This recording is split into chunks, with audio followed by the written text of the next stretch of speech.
Welcome back to Family Ties and Lies, the channel where blood is thicker than water, but secrets are the thickest of all. Every family has a perfect smile for the cameras, but what happens when the doors finally close? We know that behind every flawless holiday dinner lies a hidden web of deception waiting to unravel. Here, we dig into the most shocking family dramas, bitter betrayals, and dark mysteries that people try to bury forever, whether it is a brutal feud or a hidden past. We uncover the absolute truth. Grab your snack, get comfortable, and hit that subscribe button right now. The ultimate family secrets are about to be exposed. $750. That is what my husband gave me for 25 years of marriage. If you do the math, that is $30 a year, less than $3 a month for every morning I woke before dawn to press his shirts, grind his coffee, and bake the carrot cake he never once thanked me for. He packed my suitcase while I was still frosting it, the broken one, the one with the missing wheel he had known about for 6 years and never fixed. He opened the front door and told me I had 5 minutes. What Warren Palmer did not know was that my father, an 84-year-old blues musician sitting in a wheelchair in a care facility in Memphis, had spent 36 years preparing for this day. He hid a key inside a locket, inside a coat pocket, inside my life, and that key opened a vault containing 200 master recordings, a catalog of stolen music, and a secret worth $6.5 million. My name is Ruthie. I was 62 years old, broke, homeless, and completely invisible. This is the story of how I became the most dangerous woman my husband ever underestimated. If you have ever been told your voice does not matter, this story is for you. I remember standing in that kitchen at 4:53 in the morning, my hands dusted white with flour, the oven ticking as it climbed to 350 degrees. 25 years. That is how long I had been waking before the sun to make sure everything was ready. Coffee at 5. Breakfast by 6:15. His shirt pressed and hanging on the bathroom door before he even opened his eyes. 25 years of building a life around a man who looked right through me like I was made of glass. But that morning felt different. Something sat heavy in my chest, the way the air feels before a summer storm rolls through the valley. I could not name it then. I can name it now. It was the last morning of the life I thought was mine. I had spent 3 hours on that cake. 2 layers, cream cheese frosting, pecans I had toasted myself because Warren liked them dark but not burnt. There is a very thin line between dark and burnt, and in 25 years I had learned to walk it. I had learned to walk every thin line in that house, how loud to laugh, how quiet to cry, how many questions to ask before his jaw tightened, and his silence became a wall I could not climb. I set the cake on the counter, wiped my hands on my apron, and poured his coffee into the blue mug. Not the white one, never the white one. He had told me once, 11 years ago, that the white mug made the coffee taste different. It did not, but I never used it again. He came downstairs at 6:22.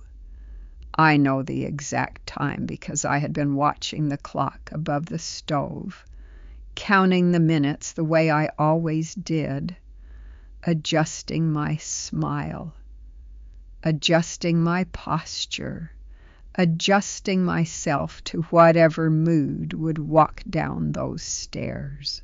Warren was wearing the charcoal suit, the one he wore to important meetings. His hair was combed back with that pomade that smelled like cedar wood, and his shoes were already on. That was the first thing that felt wrong. Warren never put his shoes on before breakfast. He said the hardwood floors deserve socks in the morning. One of his rules. One of the hundreds of small invisible rules that held our house together like thread in old fabric. He did not sit down. He stood at the edge of the kitchen island, both hands flat on the marble, and looked at me the way you look at a bill you have been putting off. Ruthie, he said, just my name. No good morning. No thank you for the coffee. Just Ruthie. Spoken the way you pronounce a word you are about to cross off a list. I need you to listen carefully, he said. I have made a decision, and it is final. My hands were still damp from the dish towel. I remember that because I squeezed it so hard, my knuckles turned pale. The clock above the stove ticked. The oven beeped. The carrot cake was done. I am filing for divorce, he said. My attorney has already prepared the paperwork. You will receive the documents by end of business today. I opened my mouth, but nothing came out. 25 years of words, and not a single one showed up when I needed the most. I just stood there, holding that dish towel like it was the only thing keeping me upright. He reached into his jacket pocket and pulled out a check. He placed it on the marble between us, next to the blue mug, next to the carrot cake that was still warm. $750, he said. That should cover you until you figure out your next step. Warren, I whispered, where am I supposed to go?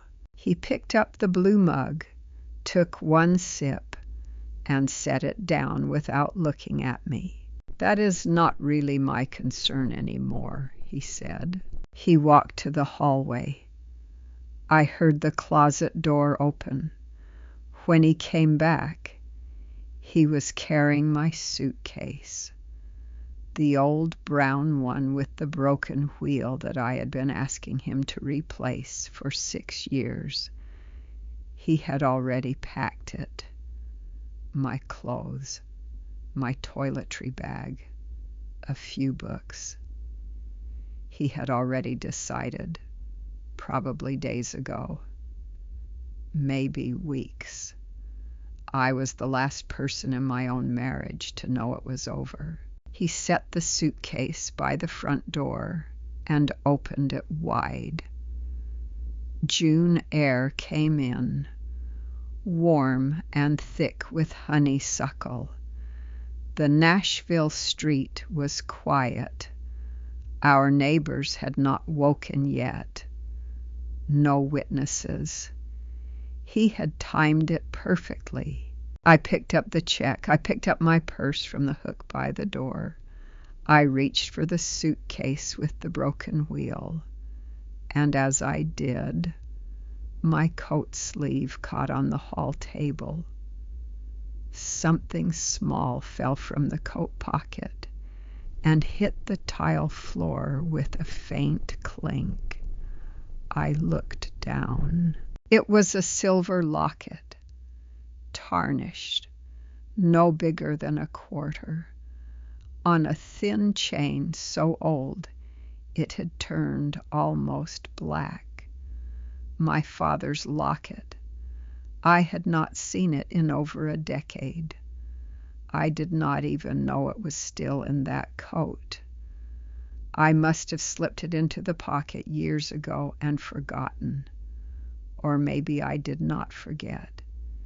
Maybe some part of me, the part that still believed in things I could not explain, had kept it there on purpose, waiting. I picked it up. The metal was cold against my palm. Warren was watching. He glanced at the locket, then at me, then at his watch. "You have 5 minutes," he said. "I have a meeting at 8. I walked out the front door of the house I had lived in for 25 years. The suitcase wheel dragged and scraped against the driveway. The check for $750 was folded in my back pocket, and that silver locket was pressed so tight in my fist that when I finally opened my hand 3 blocks later, it had left a perfect circle in my skin. I did not know it yet, but that circle was the beginning of everything. The suitcase wheel gave out before I reached the end of Belmont Avenue. It snapped clean off, the plastic cracking against the sidewalk like a small bone breaking. I stood there in the middle of the morning heat, staring down at it. And for some reason, that was the moment I almost fell apart. Not Warren's words, not the check, not the front door closing behind me. It was that stupid broken wheel. Because Warren had known it was broken. He had packed my things in a suitcase he knew could not roll. And he did not care. He had never cared. I just had not let myself see it until now. I dragged the suitcase by its handle, the bare metal corner scraping the concrete, leaving a thin white scar on the sidewalk behind me. I walked for 11 blocks without knowing where I was going. My phone had 7% battery. My purse had a wallet with $43 in cash, a library card, and a tube of hand cream I had been carrying since last winter. That was everything I owned that was not inside that suitcase. I stopped at a diner on 8th Avenue South. One of those old places with red vinyl booths and a bell above the door that rings when you walk in. I had passed it 1,000 times, but never gone inside, because Warren did not eat at diners. Warren ate at restaurants with cloth napkins and wine lists and waiters who called him sir. I sat in the corner booth by the window, ordered a cup of coffee and a piece of toast, and set the suitcase against the wall where nobody could see the missing wheel. The coffee cost $2.75. The toast was $1.50. I left a $2 tip because the waitress, a woman about my age with silver hair, pulled back in a clip, had called me honey when she set down the mug, and that one word almost made me cry. I opened my purse to put the change away, and that is when I felt it again. The locket. I had dropped it in my purse when the suitcase wheel broke because I needed both hands to drag the bag. I pulled it out and set it on the table next to my coffee. It was so small, barely the size of a nickel, really, though it had felt bigger in my hand that morning. The silver was black with tarnish. The chain was so fragile that one hard pull would snap it. There was a tiny clasp on the side, the kind you need a fingernail to open, and the hinge was stiff from years of sitting in a coat pocket doing nothing. My father, Samuel Palmer, had given it to me the last time I visited him in Memphis. That was 14 years ago. He had pressed it into my palm at the door of his little house on Beale Street, the one with the blue porch and the wind chimes made from old guitar strings. He had looked at me with those deep brown eyes that always seemed to know more than he said, and he had told me, "Keep this close, Ruthie girl. You will know when to open it." I had smiled and put it in my coat pocket and driven back to Nashville and never thought about it again, because Warren was waiting, because dinner needed to be made, because there was always something more urgent than a tarnished locket from an old man who played blues guitar on his porch and talked to the mockingbirds. I pressed my fingernail into the clasp. It resisted. I pressed harder. Something clicked, and the locket opened like a tiny silver book. Inside, on the left, was a photograph so small I had to hold it under the diner light to see it. A young woman with dark hair and bright eyes, holding a guitar, standing on a stage I did not recognize. It took me a full 5 seconds to realize it was me. I was maybe 19 or 20 in the picture, and I was smiling the way people smile when they do not know anyone is watching. I had no memory of this photograph being taken. I had no memory of that stage. But there I was, a girl who still believed she could sing, on the right side of the locket, where you would expect another photograph. There was something else, a tiny piece of paper, folded so many times it was no bigger than my thumbnail. The paper was old and soft, almost like fabric. I unfolded it with trembling fingers, terrified it would tear. It was my father's handwriting, small, careful, the letters slanting to the right the way they always did. 3 lines, that was all. Memphis Safe and Trust, box number 4417.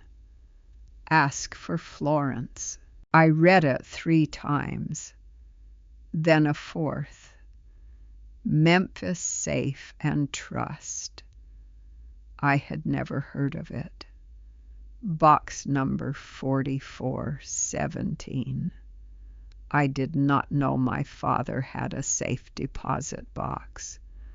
Ask for Florence. I did not know anyone named Florence. My phone was at 3%. I did not have a charger. I did not have a car because Warren had always driven or sent a car for me. I had $750 on a check I was not sure would even clear, and $38 and change in my wallet. I was sitting in a diner in Nashville with a broken suitcase and a Locket that had just told me to go to Memphis. Memphis was 212 miles away. I closed the Locket. I held it against my chest. The metal was warm now from my hands, and I could feel my own heartbeat pressing back against it, like a conversation between two things that had been silent for too long. I did not know what was in that box. I did not know who Florence was. I did not know if my father had left me a gift, or a burden, or a secret that would break me worse than Warren already had. But I knew one thing. I was not going to sit in this booth and disappear.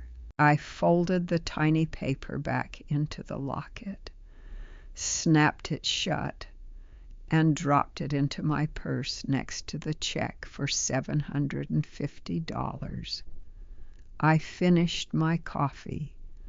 I wiped my eyes with the back of my hand, and I asked the waitress with the silver hair if she knew how to get to the Greyhound station. She looked at me for a long moment. Then she smiled. 2 blocks east, honey. You cannot miss it. The Greyhound bus smelled like diesel and peppermint and the particular sadness of people going somewhere they are not sure they want to be. I sat in the 3rd row behind the driver because I wanted to be the first one off when we arrived. The ticket had cost $31. I paid in cash, and the woman behind the counter did not look at me, and I was grateful for that, because my eyes were still swollen from crying in the diner bathroom after. I found the note inside the Locket. Memphis Safe and Trust. Box number 4417. Ask for Florence. My father's handwriting. My father's secret. My father, who I had not visited in 14 years because Warren made it so heavy with silence and disapproval that eventually I stopped trying. The way you stop trying to open a door that someone has quietly nailed shut from the other side. The seat fabric was rough against my bare arms. A woman across the aisle was knitting something purple, and the click of her needles became the only rhythm in my head for 3.5 hours. Click, click, click, like a clock made of wool, like time being stitched into something useful instead of just passing. I tried to sleep, but every time I closed my eyes, I saw Warren standing at the kitchen island, both hands flat on the marble, that face, that carefully assembled blankness he had perfected over 25 years, the expression that said, I have already decided, and you are simply being informed. I had seen that face when he told me we were moving, when he told me my mother could not stay for Christmas, when he told me 3 months after our wedding that I needed to stop going to open mic nights because it was embarrassing for a woman to stand on a stage and pretend she was something she was not. I had agreed every time. I had folded myself into whatever shape he needed, and I had done it so quietly that I forgot I had a shape of my own. The bus crossed the Tennessee River at 12:14 in the afternoon. The water below was wide and brown and slow, and I pressed my forehead against the window glass and felt the vibration of the engine travel through my skull like a hum. I thought about my father, Samuel Palmer, 84 years old now, living in a care facility because his hands shook too much to hold a guitar, and his memory came and went like radio stations on a long highway at the last time I saw him. He pressed the locket into my palm at the door of his little house on Beale Street, the one with the blue porch and wind chimes made from old guitar strings. Keep this close, Ruthie girl. You will know when to open it. I had smiled and put it in my coat pocket and driven back to Nashville and never thought about it again, because Warren was waiting, because dinner needed to be made, because there was always something more urgent than love. The Memphis bus station sat on Union Avenue. I stepped off at 117 into heat, so thick it felt like walking into someone's breath. Memphis in June is not a temperature. It is a presence. It sits on your chest and dares you to keep moving. My phone was dead, no charger. I found a payphone outside the station, used 2 quarters, and asked the operator for the address of Memphis Safe and Trust, South Main Street, 1.5 miles. I could not afford a cab, so I walked, dragging my suitcase with its missing wheel, the bare metal corner scraping the sidewalk and leaving a thin white scar behind me on every block, a trail, as if some part of me wanted to be able to find my way back. Memphis looked nothing like Nashville. Nashville was cranes and new glass and noise. Memphis was older. The buildings had weight to them, the kind of weight that comes from remembering things nobody else bothers to remember. I passed a barbecue place where smoke poured from the chimney so thick it looked like the building was breathing. I passed a record shop with a hand-painted sign that said, "If it ain't got soul, it ain't worth spinning." I passed a church with both doors wide open and gospel music pouring out into the afternoon, like someone had kicked over a bucket of light. The music hit me in the sternum. I stopped walking. I stood on that sidewalk with my broken suitcase and my dead phone and my $6.75, and I listened. The choir was singing something I did not know the name of, but my body knew it. My body swayed before my brain gave permission. That is what music does. It finds the parts of you that language cannot reach, and it touches them anyway. I kept walking. Memphis Safe and Trust was a small brick building on the corner of South Main and Calhoun. It did not look like a bank. It looked like someone's home that had been politely asked to become something official and had never fully committed to the change. Brass plaque by the door, green with age, stone steps worn smooth by decades of feet. I pushed through the front door and the air conditioning hit me so hard. My skin prickled and my sweat turned cold, and for a moment I could not see because the lobby was dim after all that sunlight. The ceiling fan turned so slowly it seemed to be considering each rotation as a philosophical question. Dark wood paneling, a single desk near the back, and behind it, a woman. She was about 70, maybe older, steel gray hair pinned in a neat twist, reading glasses on the tip of her nose. She was writing in a ledger with a fountain pen, the real kind that leaves ink on your fingers. And she did not look up when I walked in. The nameplate on her desk said, Florence Devereaux, branch manager. My heart hit so hard I felt it in my teeth. I must have looked like something the river washed up. Sweat on my forehead. Mascara I had not bothered to fix since morning. A suitcase with 3 wheels, and a story I did not yet know how to tell. Florence Devereaux looked over her reading glasses. She studied my face, the way you study a painting in a museum, when you think you recognize the artist but cannot quite place the name. Then she set down her fountain pen.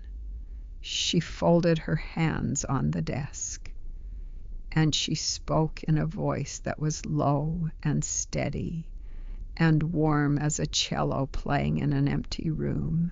You must be Samuel's girl, she said. My knees almost gave. My eyes burned. I gripped the suitcase handle so tight the broken edge bit into my palm, and I could feel my own pulse beating against the metal. Florence stood up. She walked around the desk. She took both of my hands in hers. Her fingers were cool and dry and strong. The hands of a woman who had held many broken things and not dropped a single one. He told me you would come, she said. I have been waiting a very long time. Florence Devereaux brought me a glass of water before she said another word. Not a plastic cup, a real glass, heavy in the hand, the kind with a thick bottom that makes a solid sound when you set it down. She filled it from a glass pitcher on the credenza behind her desk, the kind of pitcher your grandmother keeps in the refrigerator with lemon slices floating in it. And she set it on the edge of her desk and waited while I drank. I drank the whole thing. The water was cold and clean and tasted the way water tastes when your body has been running for hours on fear and bus station coffee and the particular fuel of a woman who does not yet know if she is brave or just desperate. Florence refilled the glass without being asked. She understood something most people do not, that some moments cannot be rushed, that a woman who has just traveled 212 miles on a Greyhound bus with a broken suitcase and $6 in her wallet needs 30 seconds of cold water and silence before she can be expected to process what comes next. I set the locket on her desk.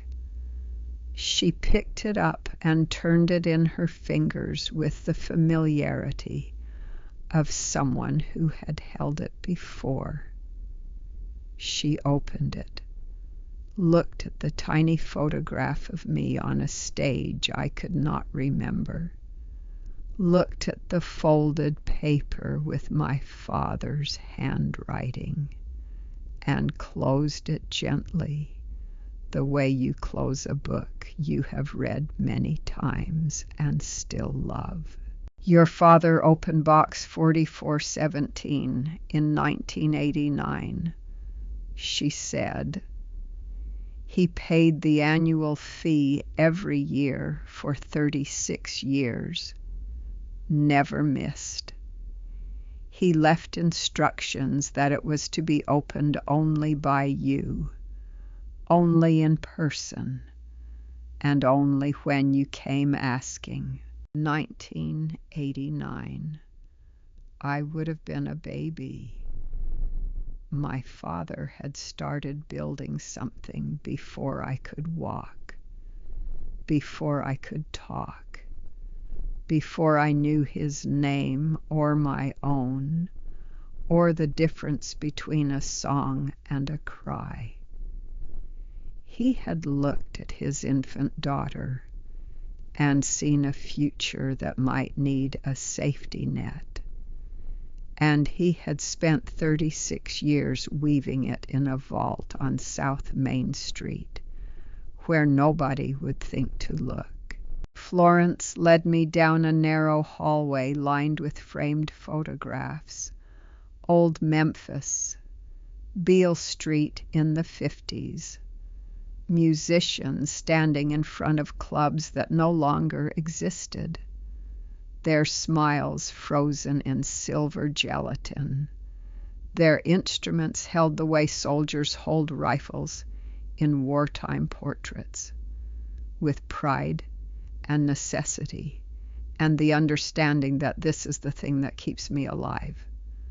The hallway smelled like old paper and lemon oil, and our footsteps echoed on the tile floor like a conversation between two women walking towards something that only one of them understood. The vault door was heavy steel. Florence entered a code, turned a brass handle that required both hands, and the door swung open into a room at least 10 degrees cooler than the rest of the building.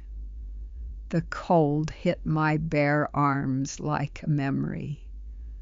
Hundreds of brass deposit boxes lined the walls, each one engraved with a number in small serif font, each one holding a secret that somebody loved enough to lock away. She walked to the far wall, second row from the bottom.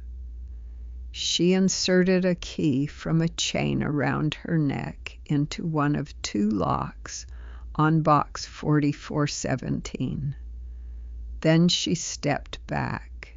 "You will need your key for the second lock," she said. "I do not have a key," I said. Florence smiled. The kind of smile a teacher gives when a student is closer to the answer than she realizes.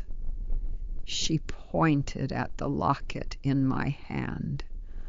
"Look at the back," she said. I turned it over. The back was smooth, tarnished silver, or so I had always believed. But under the vault's fluorescent light, at just the right angle, I could see a hairline seam running along the bottom edge, a seam so fine it could have been a scratch, could have been nothing. Florence produced a thin metal tool, no bigger than a toothpick, slid it into the seam, and pressed. The back of the locket opened like a secret room inside a room you thought you already knew. Inside, pressed flat against the silver, was a key, brass, no longer than my pinky fingernail, perfectly preserved. My father had hidden a key inside a locket, inside a coat pocket, inside a life I had almost lost. The man thought in nesting dolls. He thought in layers. He played chess while the rest of us were still learning the names of the pieces. I inserted the key. It turned with a click that traveled through the vault, the way a first note travels through a concert hall. Singular, clear, full of everything that is about to follow. I pulled the box out. It was heavier than I expected. I carried it to the private viewing table in the corner and set it down with both hands. Inside, everything was wrapped in soft navy cloth. The first layer revealed a stack of documents in a manila envelope, each one in a clear plastic sleeve. Copyright registration certificates from the United States Copyright Office.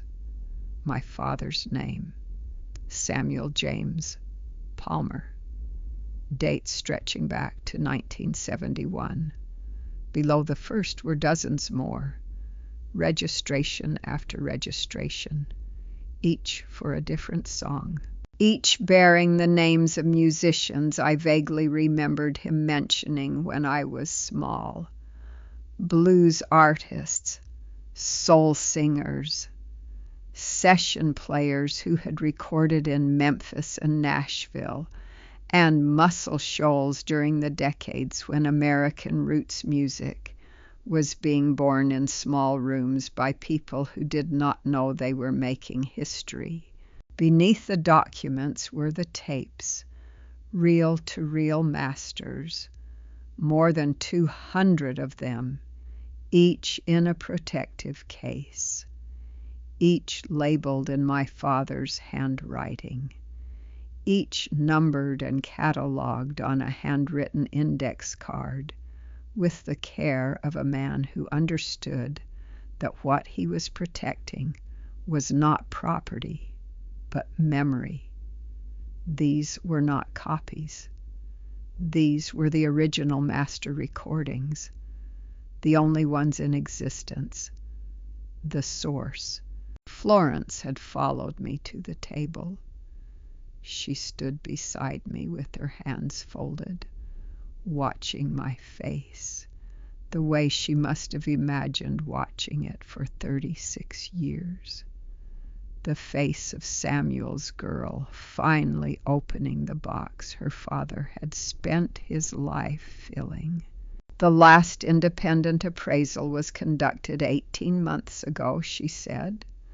She removed her glasses and cleaned them with a cloth from her pocket, taking her time, the way people take their time when they are about to change someone's life and want to make sure the moment has enough room to breathe.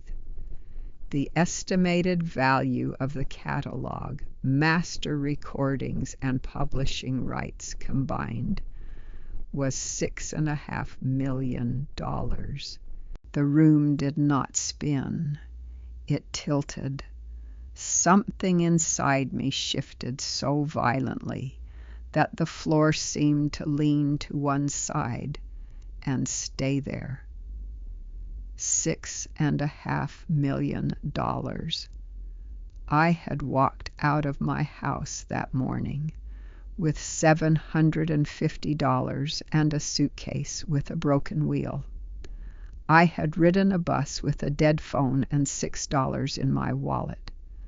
And now I was standing in a vault in Memphis holding my father's life in my hands. And it was worth more than every lie Warren had ever told me combined. I sat down on the metal chair.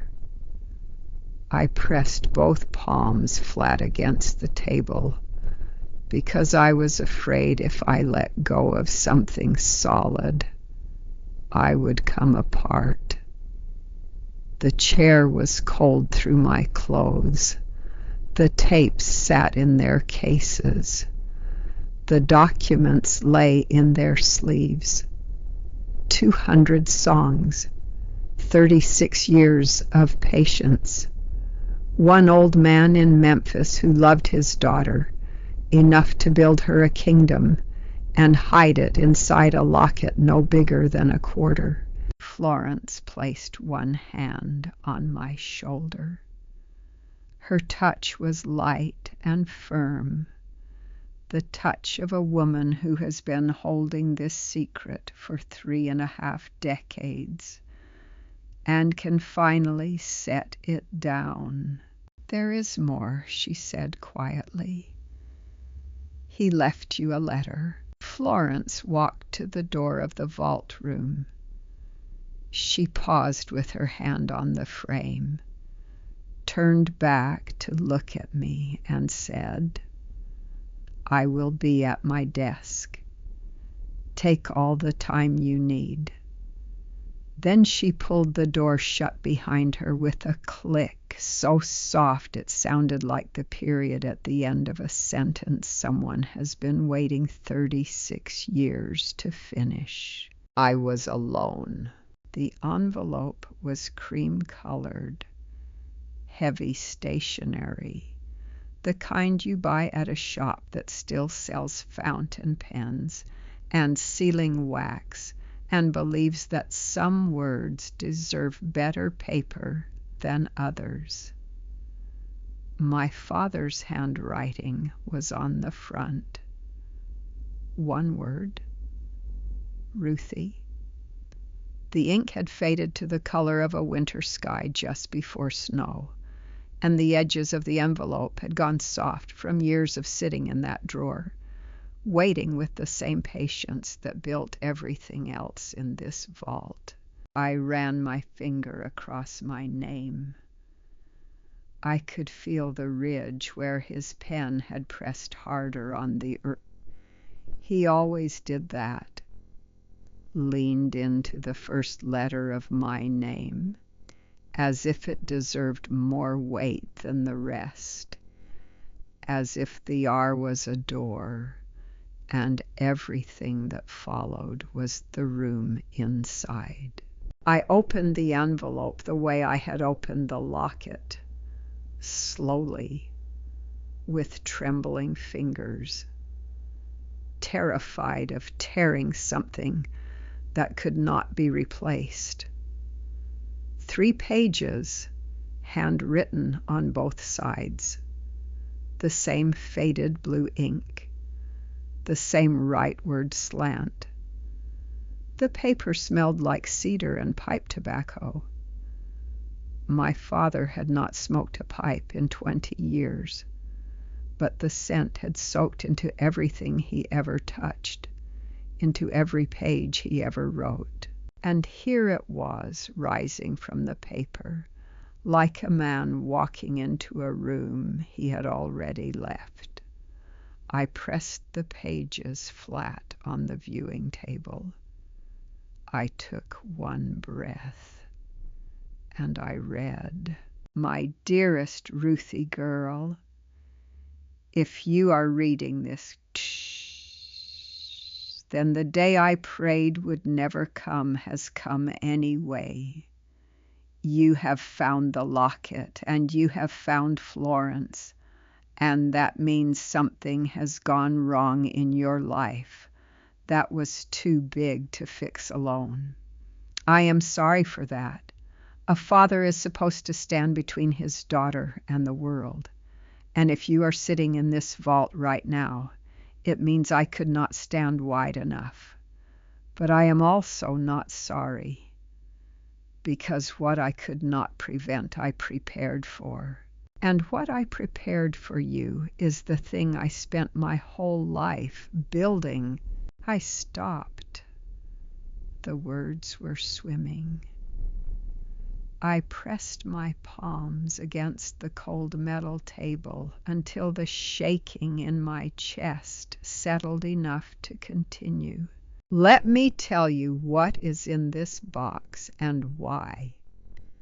When I was 23 years old, I walked into Sun's studio on Union Avenue with a borrowed guitar and a song I had written on the back of a grocery receipt. A man named Carl Whitfield recorded it on a reel-to-reel machine. And when I heard the playback, I heard myself for the first time. Not the version of myself the world saw, the real one, the one that lived underneath everything else. That is what music does, Ruthie. It tells the truth when everything around it is lying. Over the next 40 years, I collected recordings. Not for money, not at first. I collected them because nobody else was keeping them safe. Studios closed. Labels folded. Masters were thrown in dumpsters or left in flooded basements or sold for pennies to people who did not understand what they held. I bought them. I tracked down the paperwork. I made sure every song had a name attached to it, and every name had a right attached to it. Because music is memory. And memory is the only thing that belongs to us that nobody can repossess. I turned to the second page. The paper was thinner here. He had written these pages on different days, reaching for whatever was closest. And on this day, the closest thing was a sheet, so thin I could see the shadow of my own fingers through it. Now here is the part that will be hard, and I need you to hear it. I know about Warren. I have known for a long time. I know he does not hit you. I know he does not scream. I know he does the other thing, the quiet thing, the thing that leaves no bruises but hollows you out so completely you forget you ever had a voice. I saw it the last time you visited. I saw it in the way you checked your phone every 10 minutes, in the way you asked his permission before ordering lunch, in the way you flinched when I turned the radio up, like sound itself had become something dangerous in your house. I wanted to say something that day. I almost did, but you were already folding yourself back into whatever shape he needed. And I knew if I pushed too hard, you would stop coming at all. So I did the only thing I knew how to do.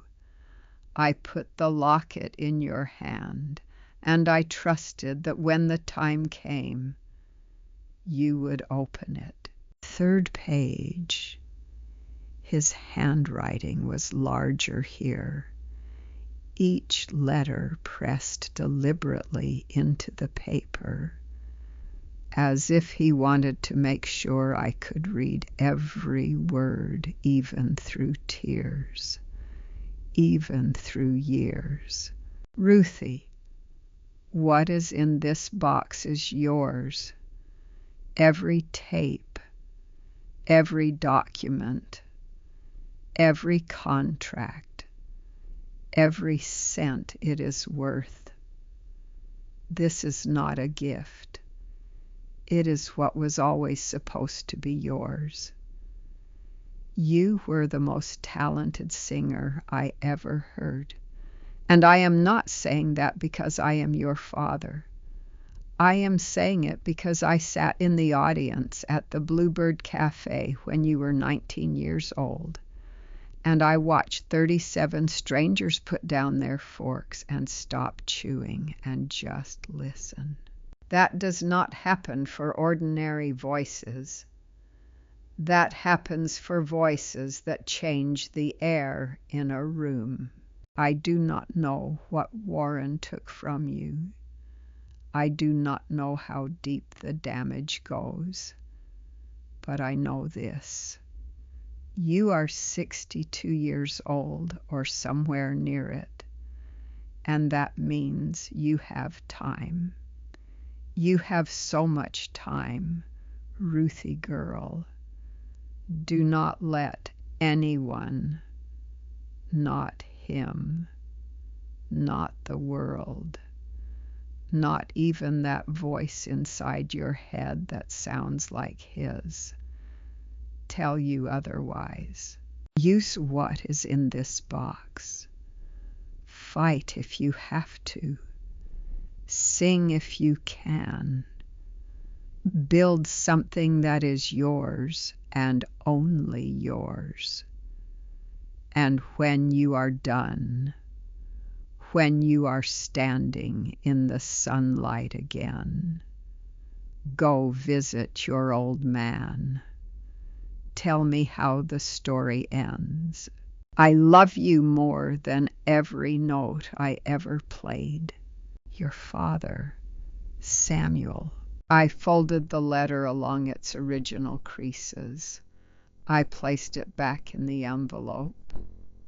I pressed the envelope against my chest with both hands. And in that vault, alone, surrounded by 200 tapes and 36 years of a father's quiet war on behalf of a daughter who did not know she was worth fighting for, I wept.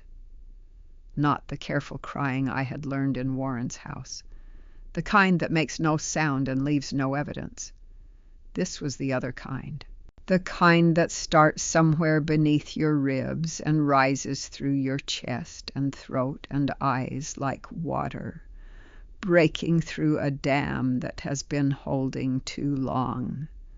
The kind that hurts and heals in the same breath.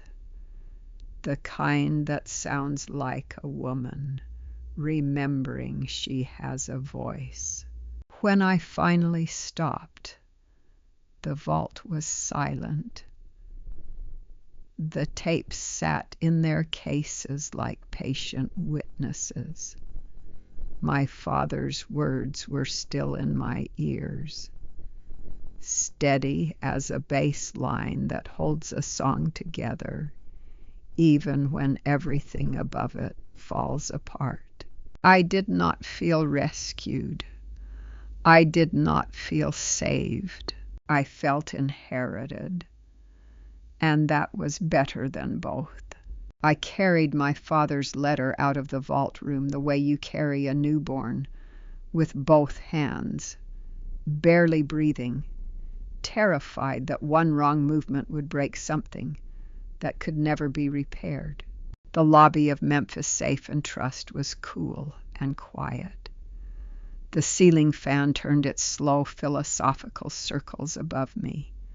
Florence Devereaux was sitting at her desk with 2 cups of tea, real tea in real cups with saucers, and a manila folder thick enough to prop open a church door. The tea smelled like chamomile and honey. She pushed 1 cup toward me without a word and waited while I sat down and pressed my father's letter against my chest and tried to remember how to be a person who does things in the correct order.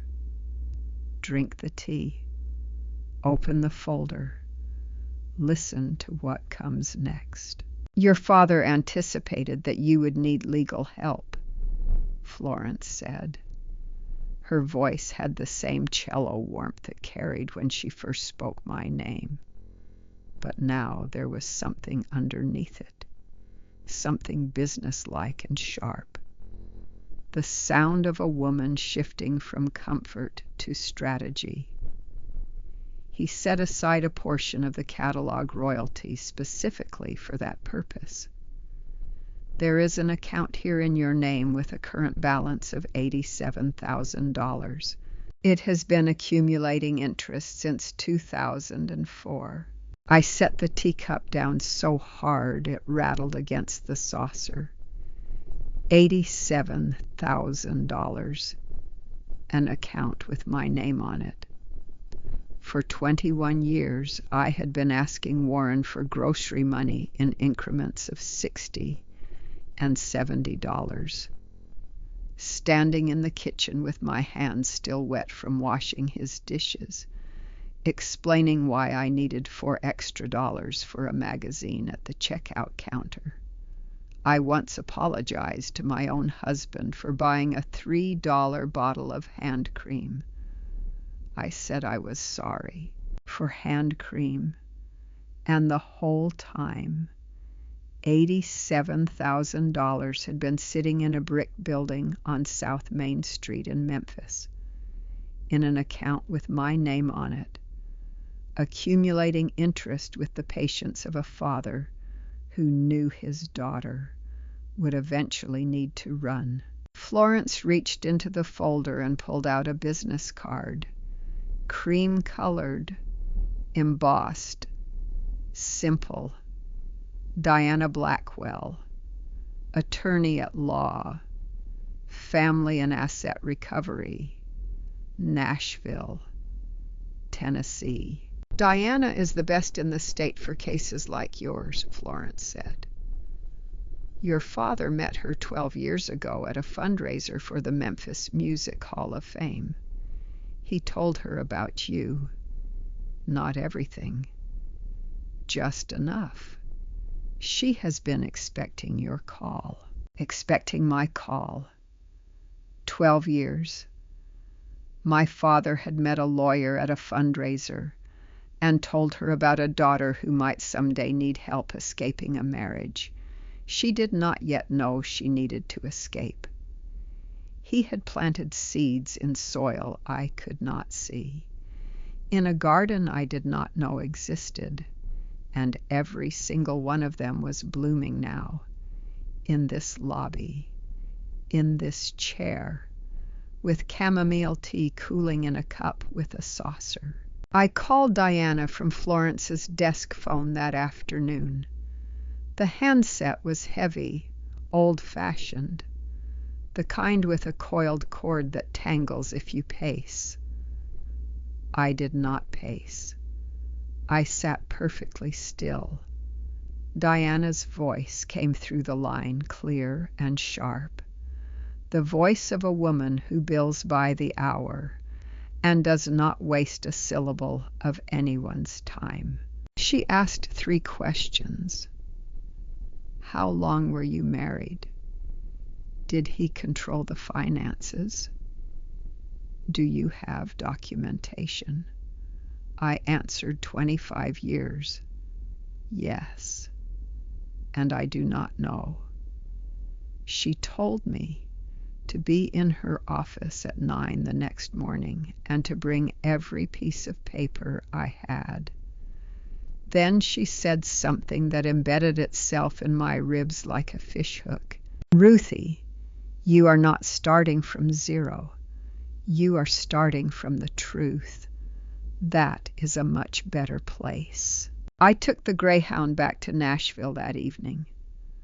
Florence offered me her guest room, but I told her I needed to keep moving while the fire was still burning, before the old voice crept back, the one that sounded like Warren, the one that whispered I was foolish, too old, too soft, too much of nothing to fight a man who had spent 25 years proving that nothing was exactly what I was. I checked into a motel on Trinity Lane. $39 a night. The room smelled like bleach and industrial carpet cleaner, the kind of chemical clean that is trying very hard to cover something it cannot quite reach.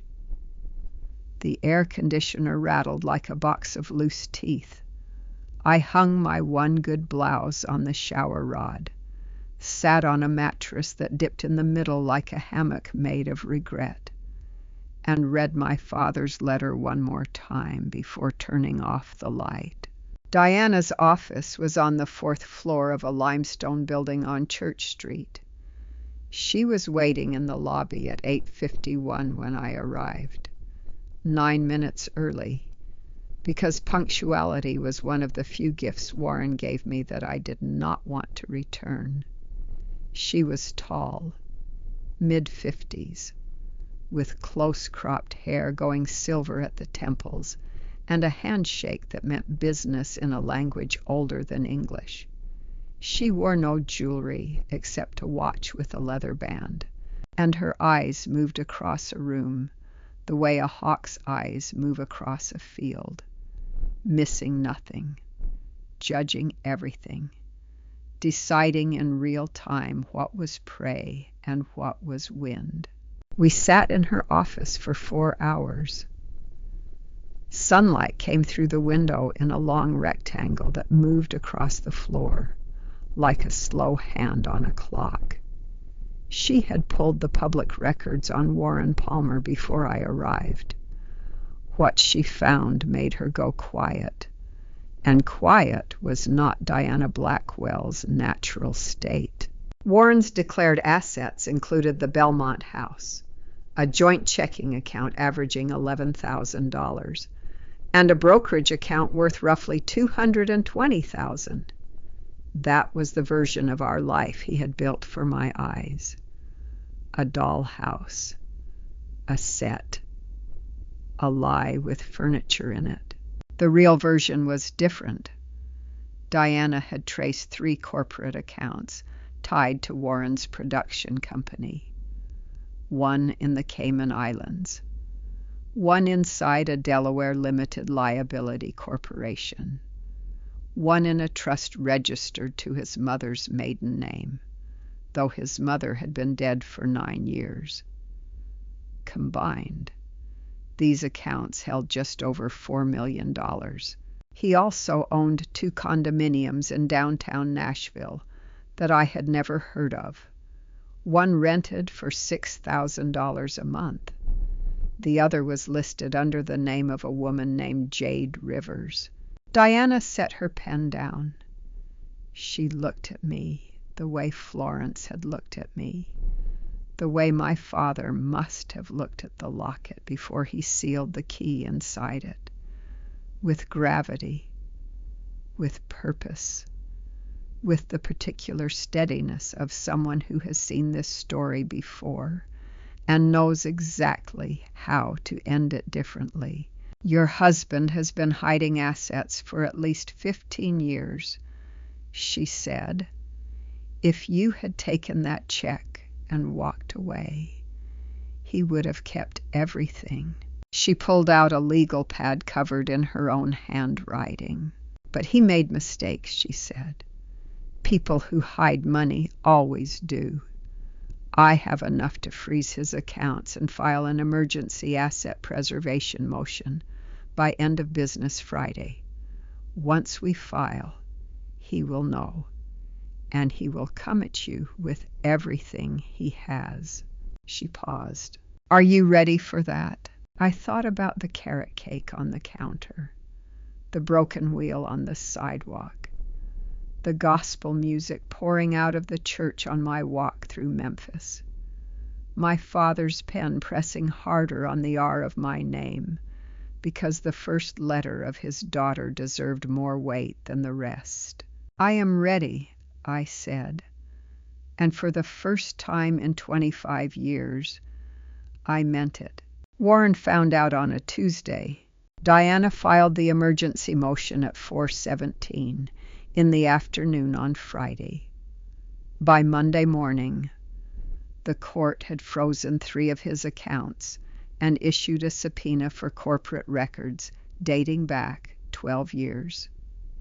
By Tuesday at noon, Warren Palmer knew that the woman he had sent out the door with a broken suitcase and a check for $750 had come back with a lawyer, a legal strategy, and enough evidence to turn his carefully constructed empire inside out. He called me at 1:37 in the afternoon. I was sitting in Diana's office reviewing documents when my phone lit up on the table between us. His name on the screen, Warren. No last name. I had never programmed his last name into my phone because for 25 years there had only been one Warren in my world. Diana looked at the phone, then at me. "Do not answer it," she said. "Everything goes through me now." The phone rang 9 times and then stopped. 30 seconds later, a text message appeared. 5 words. "You are making a mistake, Ruthie. No period at the end. No punctuation." Warren always used perfect punctuation. The absence of it told me more than the words themselves. He was rattled. For the first time in 25 years, Warren Palmer had not seen something coming, and the feeling was so unfamiliar to him that he could not even finish a sentence properly. 3 more calls came that afternoon. I did not answer any of them. That evening, sitting in my motel room on Trinity Lane with the air conditioner rattling and my father's letter on the nightstand, I listened to the voicemails. The first one was calm, measured. "Ruthie, this is unnecessary. Call me and we can discuss this like adults. There is no reason for lawyers to be involved." His boardroom voice, the one he used when he wanted you to believe that your emotions were the problem and his logic was the only solution worth considering. The second one was less calm. "I do not know who is advising you, but they are giving you very bad counsel. You need to stop this before it gets out of hand. A crack in the foundation." The word "need" was sharper than the rest, pressed hard like a thumb on a bruise. The third one came at 11:42 at night. His voice was different, lower, slower, almost a whisper. "You have no idea what you are doing," he said. "You have no idea what I am capable of. You think you found something. You think you have leverage. But you do not understand how this works. Ruthie, you never have. Call me before this becomes something neither of us can undo." I played that third message twice. The second time, I held the phone away from my ear, as if the sound of his voice could reach through the speaker and wrap around my throat the way it used to wrap around every room he entered. That voice had controlled the temperature of my life for a quarter of a century. It had told me when to speak and when to be silent and when to smile and when to disappear. And now it was threatening me from a tiny speaker in a motel room that cost $39 a night, and for the first time, it sounded small. I saved all 3 messages and forwarded them to Diana. The next morning, I woke at 4:50 and made coffee in the little machine by the bathroom sink. The coffee was terrible, thin and bitter. Nothing like the French roast I used to grind fresh every morning in Warren's kitchen, but I drank it standing by the window, watching the sun come up over the motel parking lot, and it tasted like freedom. Terrible, watery, magnificent freedom. Diana called at 8:15. She had listened to the voicemails. The third one, she said, was exactly what she needed.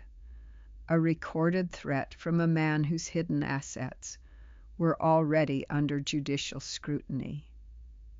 She was filing a supplemental motion that morning to include the voicemail as evidence of intimidation. But there was something else. Ruthie, she said, I need to ask you about someone, a woman named Jade Rivers. The name landed in my chest like a stone dropped into still water.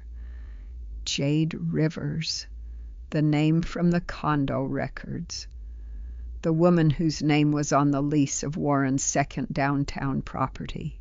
I do not know her, I said. Diana was quiet for a moment. The kind of quiet that means someone is choosing their words with surgical care. She is 27 years old, she said. She is a country pop singer with about 350,000 followers online.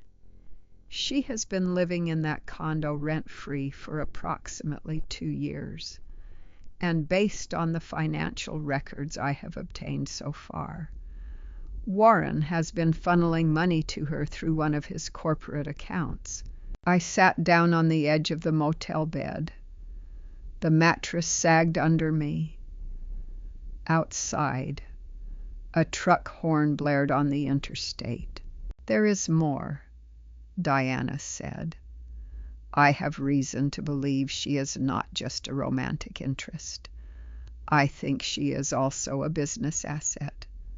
Warren may have been using her public platform to promote music from catalogs he does not fully own. I need to dig deeper, but if I am right, this goes beyond infidelity. This is fraud. I closed my eyes. 25 years. I had spent 25 years pressing his shirts and baking his carrot cake and shrinking myself into a shape small enough to fit inside his silence. And the whole time, there was a 27-year-old woman living in a condo I did not know existed, spending money I did not know we had. I opened my eyes. Dig deeper, I said. I did not sleep that night. I lay in the motel bed with the ceiling fan clicking above me. 1 click per rotation, like a metronome counting down to something I was not ready for. And I thought about my daughter, Lily, 24 years old, living in Chicago, working at a nonprofit that helped resettle refugee families. She had Warren's jawline and my mother's green eyes, and a stubbornness that arrived fully formed the day she was born, and never once softened. I had not spoken to Lily in 7 weeks. That should have felt wrong. A mother and her only daughter going nearly 2 months without hearing each other's voices should set off alarms. But Warren had built a wall between us so gradually that neither of us noticed until it was too high to see over. He laid the first brick when she was 16 and told him she wanted to study social work instead of business. He went quiet for 3 days. Not angry quiet. Warren quiet. The kind that reorganizes the gravity in a house so everyone orbits his silence, searching for the right words to bring him back. Lily tried. She changed her elective. She brought home brochures for business programs. She sat at dinner discussing economics with the desperate brightness of a child who has learned that love is conditional and that the conditions shift without warning. It did not work. Warren did not want compliance. He wanted surrender, complete, grateful, permanent surrender. And Lily could not surrender. Something in her spine refused. So she left for college at 18 and came home less and less, and Warren filled her absence with comments so precise they could have been cut with a blade. She is young. She will learn. She gets that idealism from your side. I just hope she does not waste her potential the way other people waste theirs.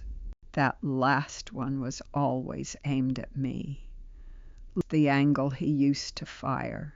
Now I was lying in a $39 motel room with evidence that her father had hidden millions, maintained a relationship with a woman only 3 years older than Lily, and possibly committed fraud serious enough for federal court.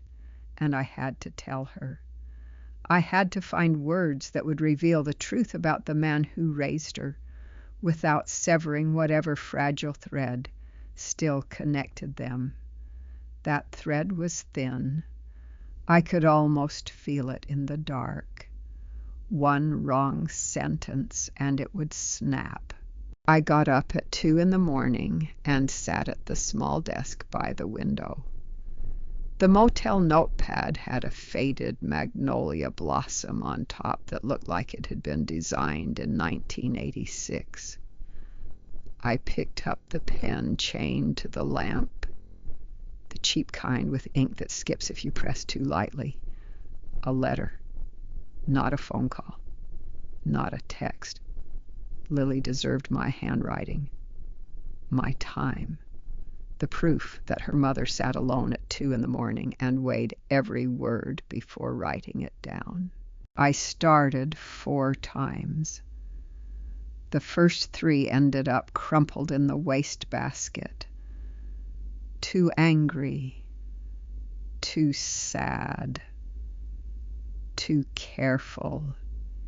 Each version sounded like someone performing motherhood instead of living it.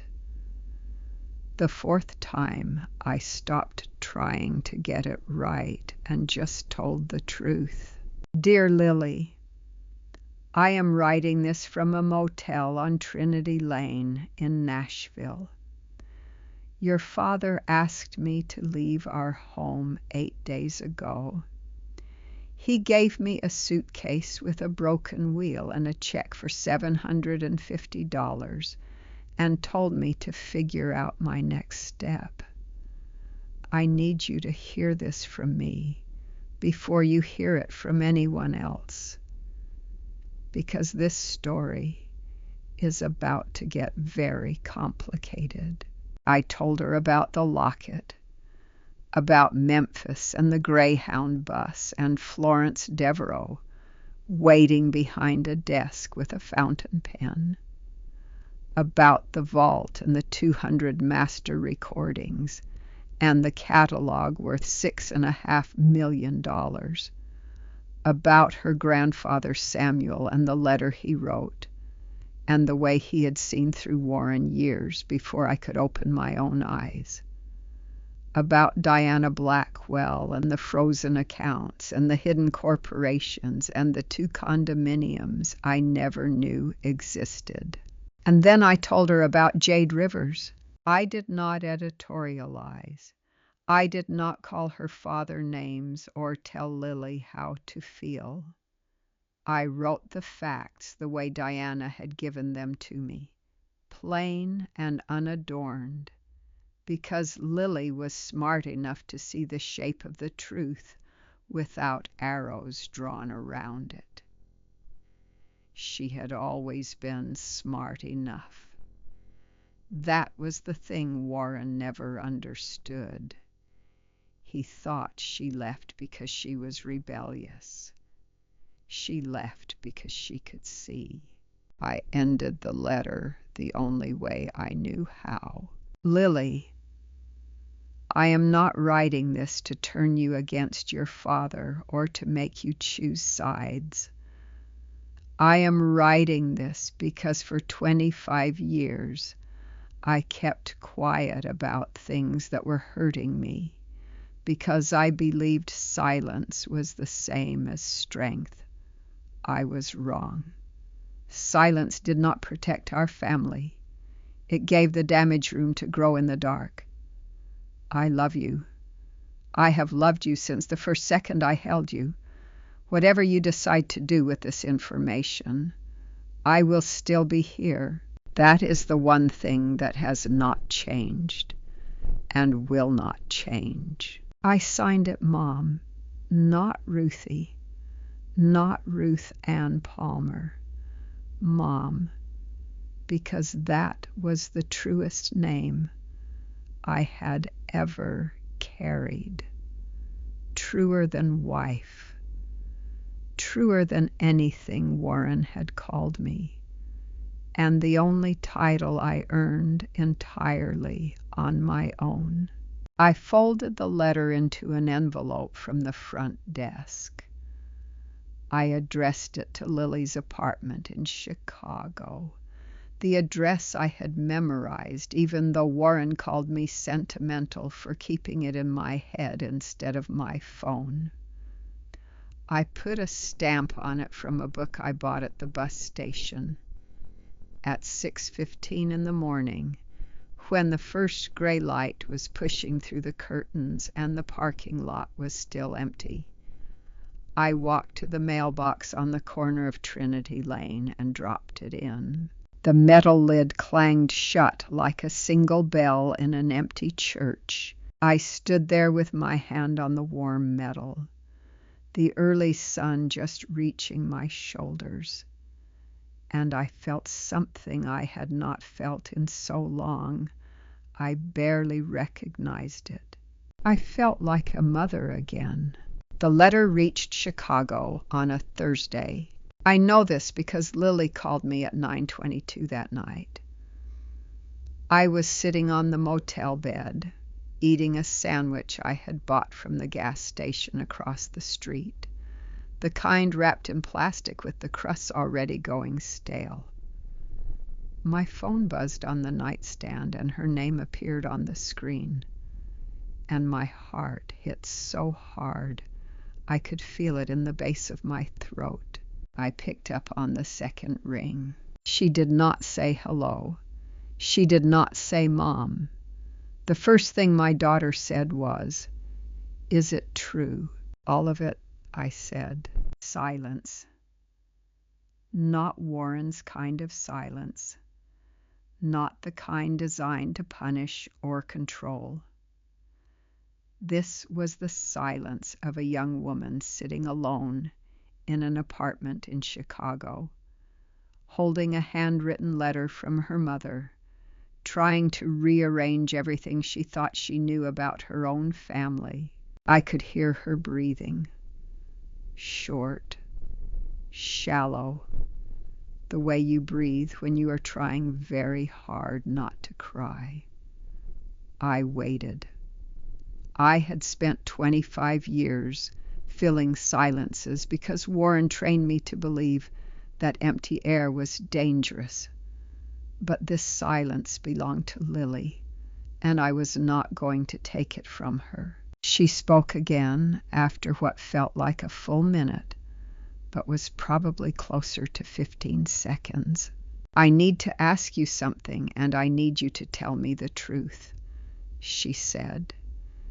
"Did you know about the money, about the apartments, about the woman? Did you know any of it?" "No," I said. I did not know. Another pause. Then her voice cracked open, the way a frozen lake cracks in spring, not all at once, but in long, jagged lines that spread outward from the center. "He called me last week," she said. "Dad called me. He told me you were going through something emotional. He said you had been unstable for a while and that he had tried to help you, but you refused. He said you left on your own. He said he offered you the house and you walked out because you wanted attention. He said I should not contact you until you calmed down, because engaging with you would only make things worse." My sandwich sat untouched on the bedspread. The plastic wrapper crinkled, as my hand tightened into a fist against my knee. 25 years, and he was still doing it, still rearranging the truth like furniture in a room, moving things around until the original layout was unrecognizable. He had called our daughter and told her that I was unstable, that I had left voluntarily, that contacting me would be harmful. He had weaponized Lily's love for both of us and used it to build one more wall. "What did you say to him?" I asked. Lily exhaled. "I believed him," she said. Her voice was barely above a whisper. "Mom, I believed him." He sounded so calm and so reasonable, and I thought, maybe she is going through something. Maybe she just needs space. So I did not call you. For 8 days I did not call you because he told me not to, and I listened. I closed my eyes. The motel room hummed around me, the air conditioner rattling, a car door slamming in the parking lot, the muffled sound of a television through the wall. I wanted to be angry at Lily, but I could not, because I had done the same thing for 25 years. I had believed him too. His calm voice, his measured logic, his way of presenting cruelty as concern. He was so good at it that even the people who loved me most could be turned into instruments of my isolation. "Lily," I said, "you could not have known.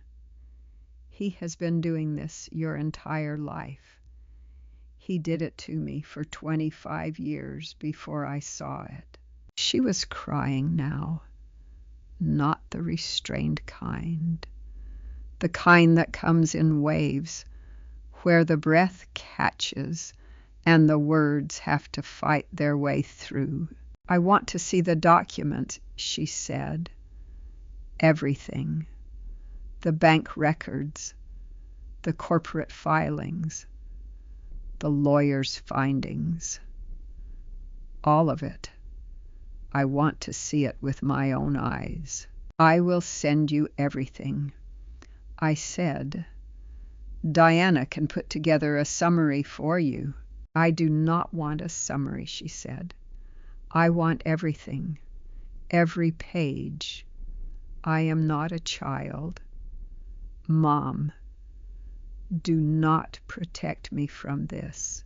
I pressed my free hand against my chest. My daughter, my stubborn, clear-eyed, spine of steel daughter who had walked away from Warren's dinner table at 18 because she could see what I could not. She was not asking me to choose for her. She was asking me to trust her enough to let her see the full picture and decide for herself. "Okay," I said. "Everything." She was quiet again. When she spoke, her voice had changed. The tears were still there, but something else had moved in underneath them. Something harder. Something that sounded like a door locking from the inside. "Mom," she said, "I am coming to Nashville." "Lily, you do not have to do that. You have your job, your life in Chicago. I do not want you to uproot anything because of this." She cut me off. The way she said it left no room for argument, and for the first time, I heard something in her voice that did not come from Warren and did not come from me.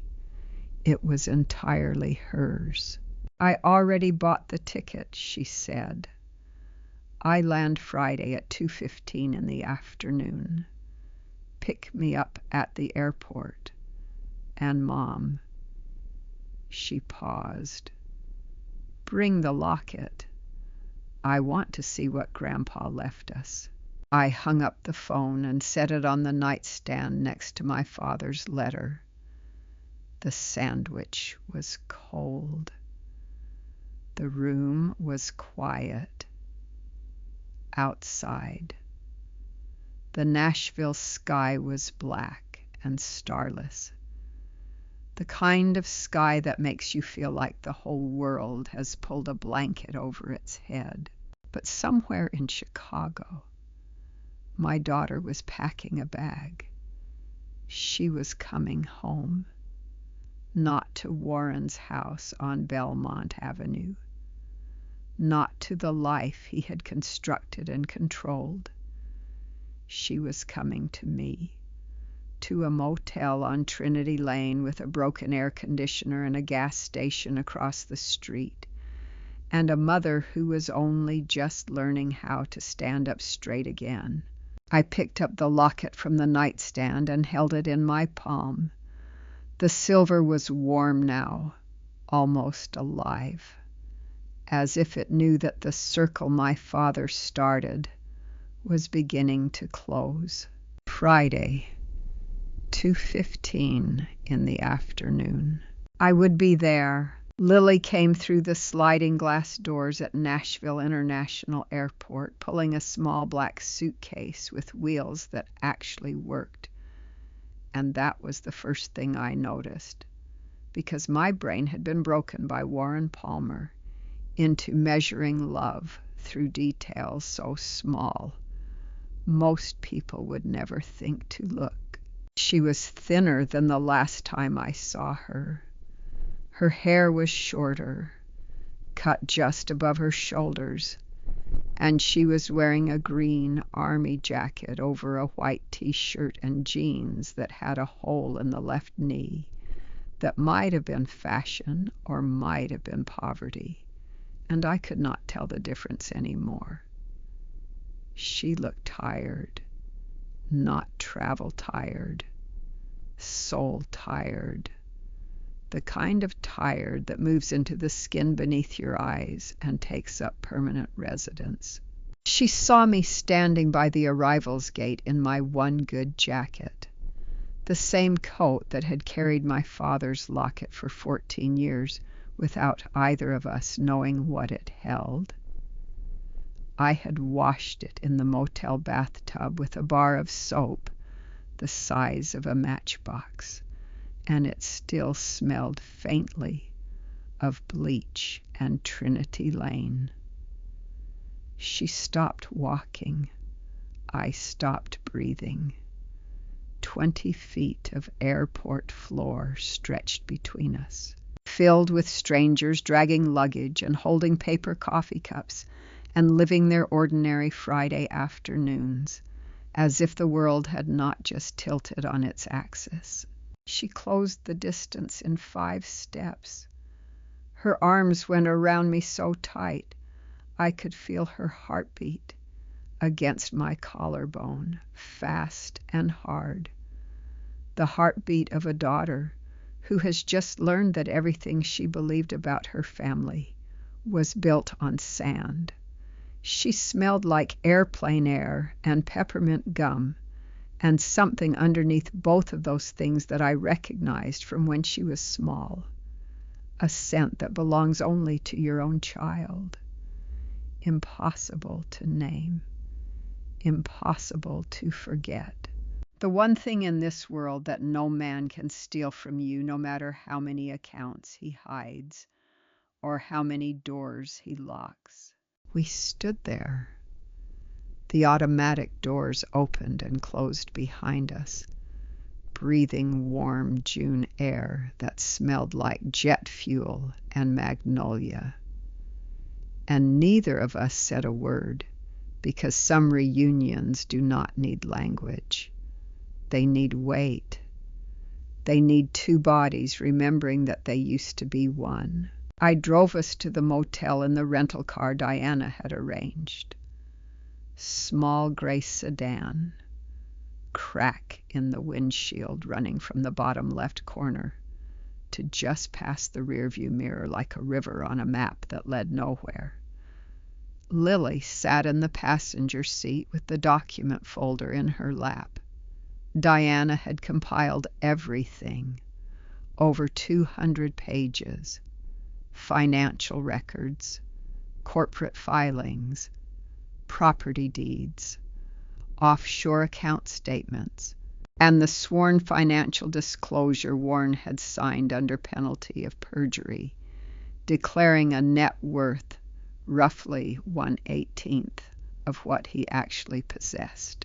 Lily opened the folder before I pulled out of the parking garage. She read in silence for the entire 18-minute drive. I watched her from the corner of my eye, the way you watch weather change on a lake, one expression dissolving into the next without clear boundaries. Confusion became disbelief. Disbelief became understanding. Understanding became something colder. Something I recognized because I had felt it myself in Diana's office.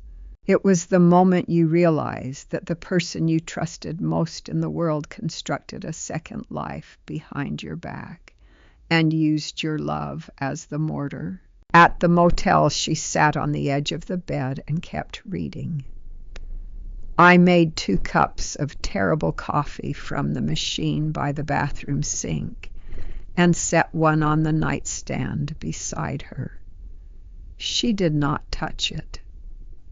She turned pages with the same focus her grandfather brought to reading music, as if every number was a note and every forged signature was a rest, and the whole document was a song written in the key of betrayal. She finished the last page at 4:11 in the afternoon.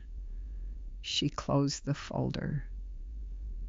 She placed both palms flat on top of it, the way Diana placed her palms on her conference table, the way Warren placed his palms on the kitchen island. And I realized that flat palms on a surface is the gesture human beings make when they are trying to hold the world still long enough to think. The air conditioner rattled. A siren passed on the interstate, rising and falling like a voice trying to say something urgent to someone who cannot hear.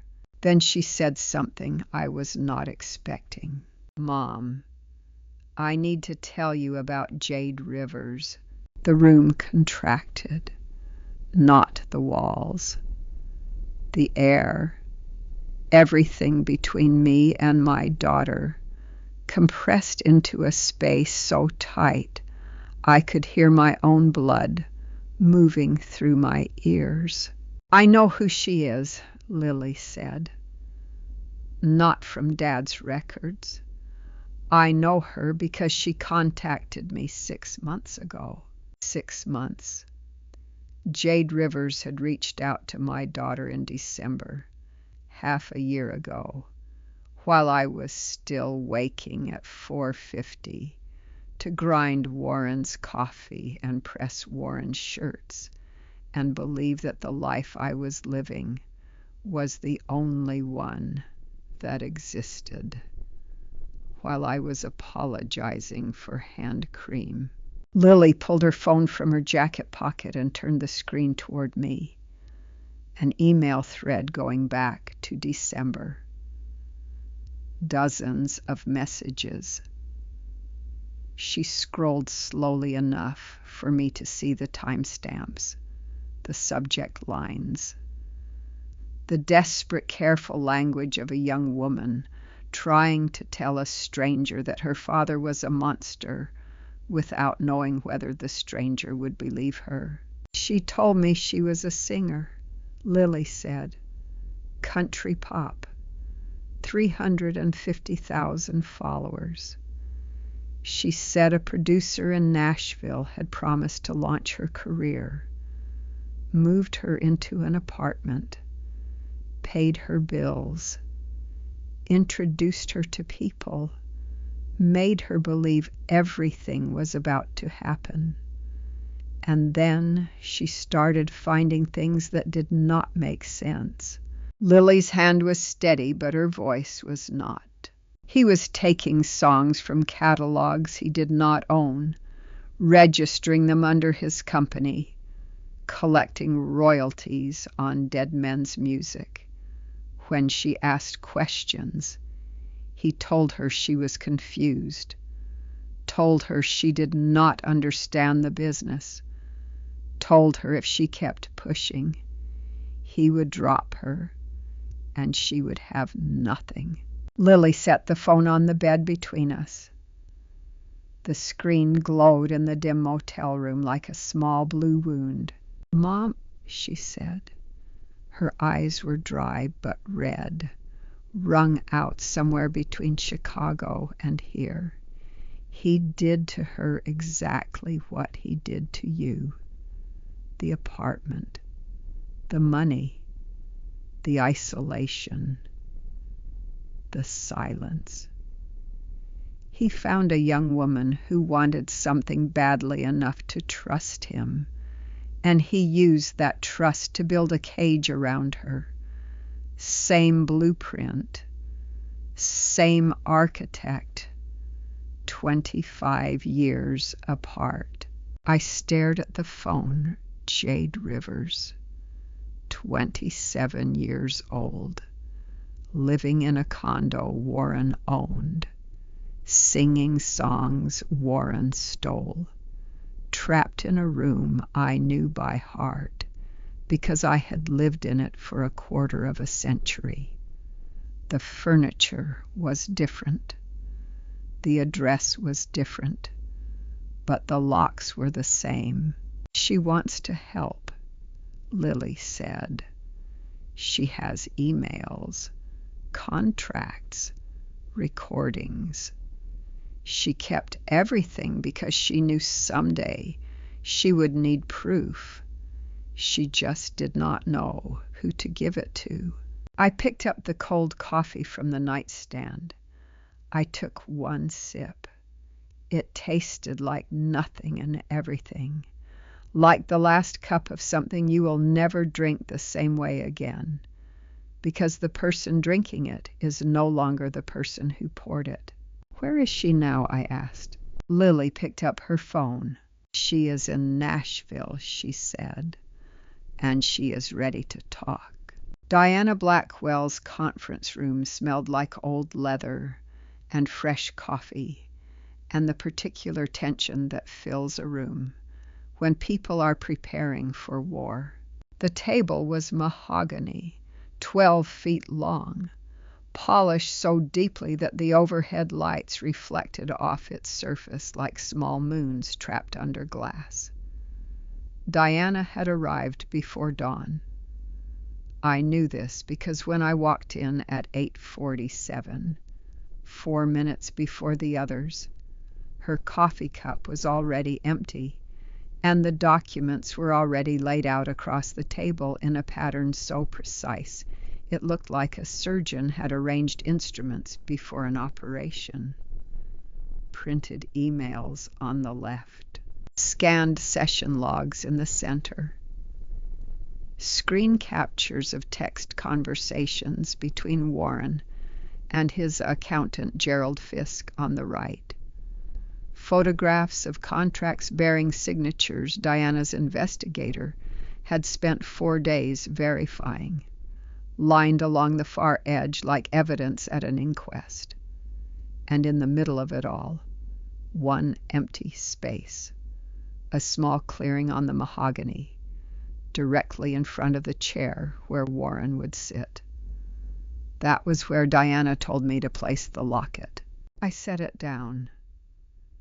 The tarnished silver looked almost alive against the dark wood, like a small heart resting on a coffin lid.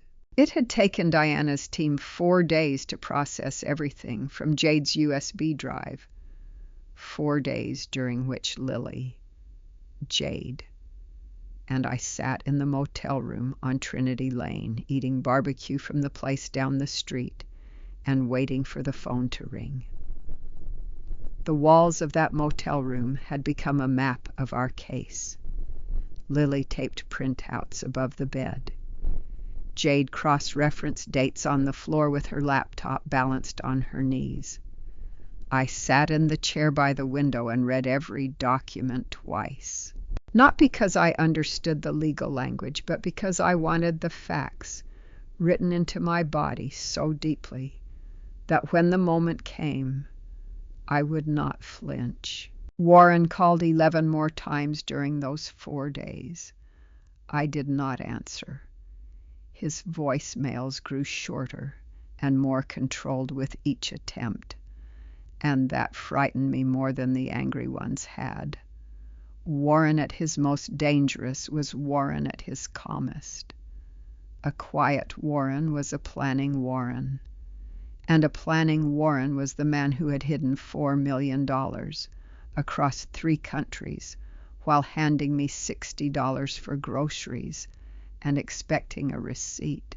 Now I was sitting in a leather chair that smelled like someone else's confidence, with Lily on my left and Jade on my right, and Diana standing at the head of the table like a general who had already memorized the battlefield. Beside her stood Robert Callahan, a forensic accountant with wire-rimmed glasses and a briefcase so overstuffed the clasps barely held. And next to him, Vanessa Okafor, an intellectual property attorney from New York, who wore her hair in long braids pulled back with a gold clasp and carried the particular stillness of a woman who had dismantled powerful men before and did not find the process exciting anymore. She found it necessary. That was worse. The clock on the wall read 8:58. 2 minutes. I could hear the air conditioning cycling through the ducts above us, a low mechanical hum that sounded like the building itself was holding its breath. My palms were damp against the armrests. Lily's knee was touching mine under the table. Jade's hands were folded in her lap so tightly, her knuckles had gone the color of bone. Diana looked at me. Her eyes were steady, the way a lighthouse is steady. Not warm, not cold, just there, unwavering. When he sits down, she said, do not speak. Do not react. Let me lay it out. When I am finished, there will be a moment. You will know it when it comes. That is your moment, not before. I nodded. My throat was too dry to speak. Diana opened her folder, and the room fell into the kind of silence that has weight to it, the kind you can feel pressing against your eardrums. She began with the tax evasion. 12 consecutive years of unreported income from offshore accounts and shell corporations. Total unreported amount exceeding $1.8 million. She placed each document on the table as she spoke, her voice flat and measured, a voice designed to let the facts do the screaming. Vanessa took over for the copyright fraud.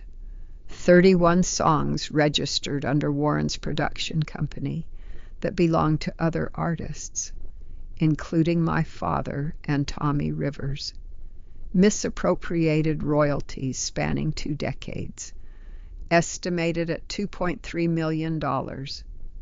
She placed the session logs from 1993 beside the financial documents, and the table began to look like a map of one man's entire architecture of theft. Every stolen song and hidden dollar laid out in black ink and notarized signatures.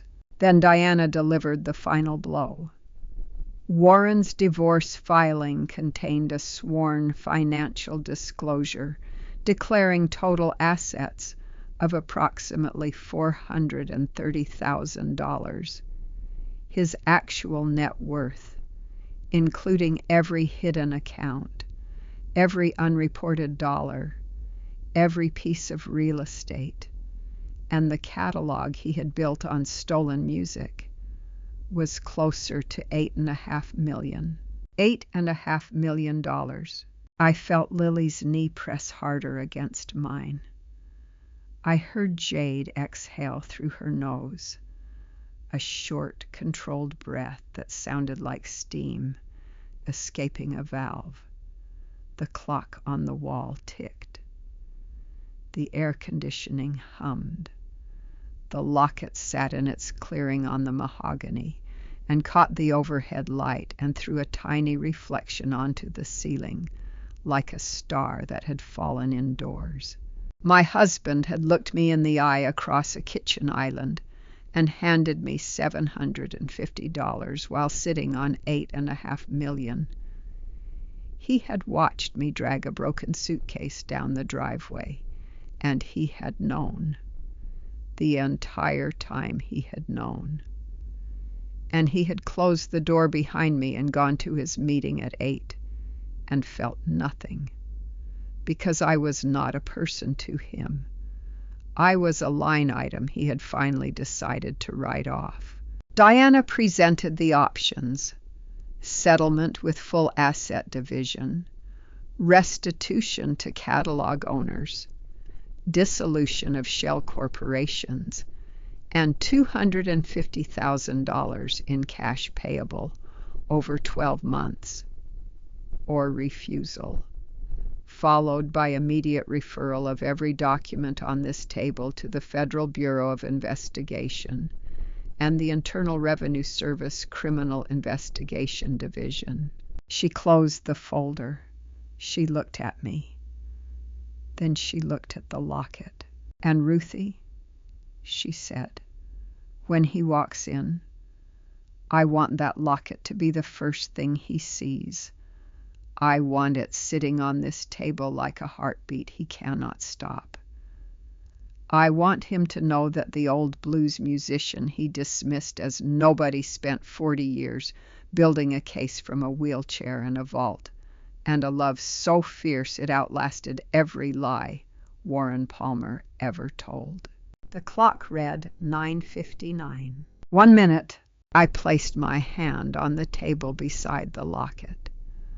The mahogany was cool and smooth under my palm. My father's silver pressed against the wood like a promise kept. The door opened. Warren Palmer walked into Diana Blackwell's conference room at 10:03 on Friday morning, wearing a navy suit, a white shirt with no tie, and the expression of a man who had already decided this was beneath him. His attorney, a broad-shouldered man named Leland Cross, walked half a step behind him carrying a leather briefcase and a legal pad with nothing written on it yet. Warren saw me first, then Lily. His eyes moved to our daughter, and something shifted in his face. A flicker of surprise he buried so fast that if you blinked, you would have missed it. He had not expected her to be here. He had told her not to contact me. He had told her I was unstable. And here she was, sitting beside me with her jaw set and her hands folded on the table, looking at him the way you look at a stranger who has walked into your house uninvited. Then he saw Jade. And for the first time in the 25 years I had known Warren Palmer, I watched the color leave his face. He recovered quickly. Warren always recovered quickly. He pulled out his chair, sat down, unbuttoned his jacket, and placed both hands on the table the same way he had placed them on the kitchen island the morning he told me to leave. Palms flat, fingers spread, a gesture of control, a gesture that said I own every surface I touch. Diana did not offer coffee. She did not offer pleasantries. She stood at the head of the table and opened a folder that was at least 3 inches thick. "Mr. Palmer," she said, "I am going to walk you through what we have. I am going to do it once.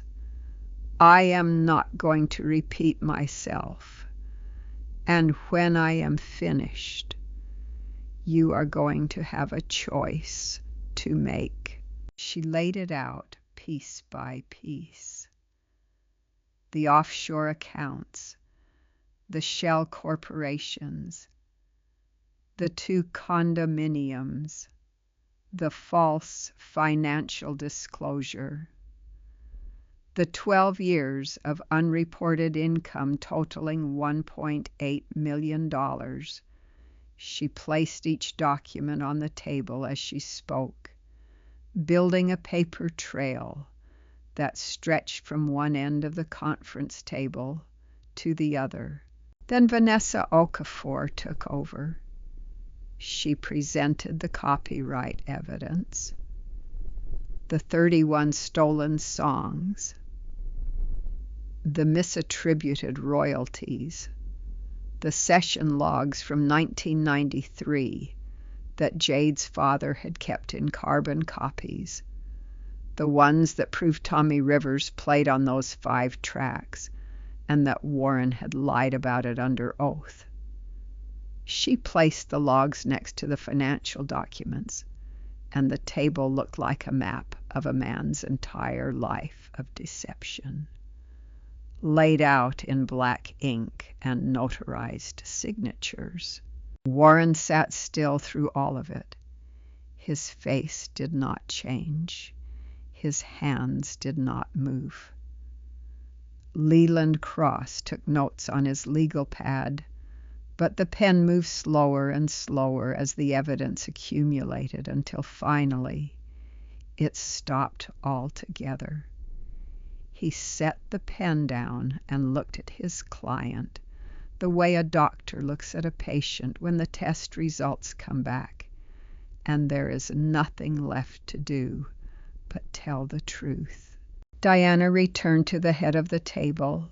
"Here is what happens next," she said. "Option 1. You agree to a full settlement.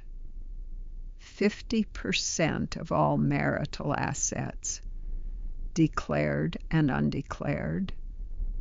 Full restitution of misappropriated royalties to the rightful catalog owners.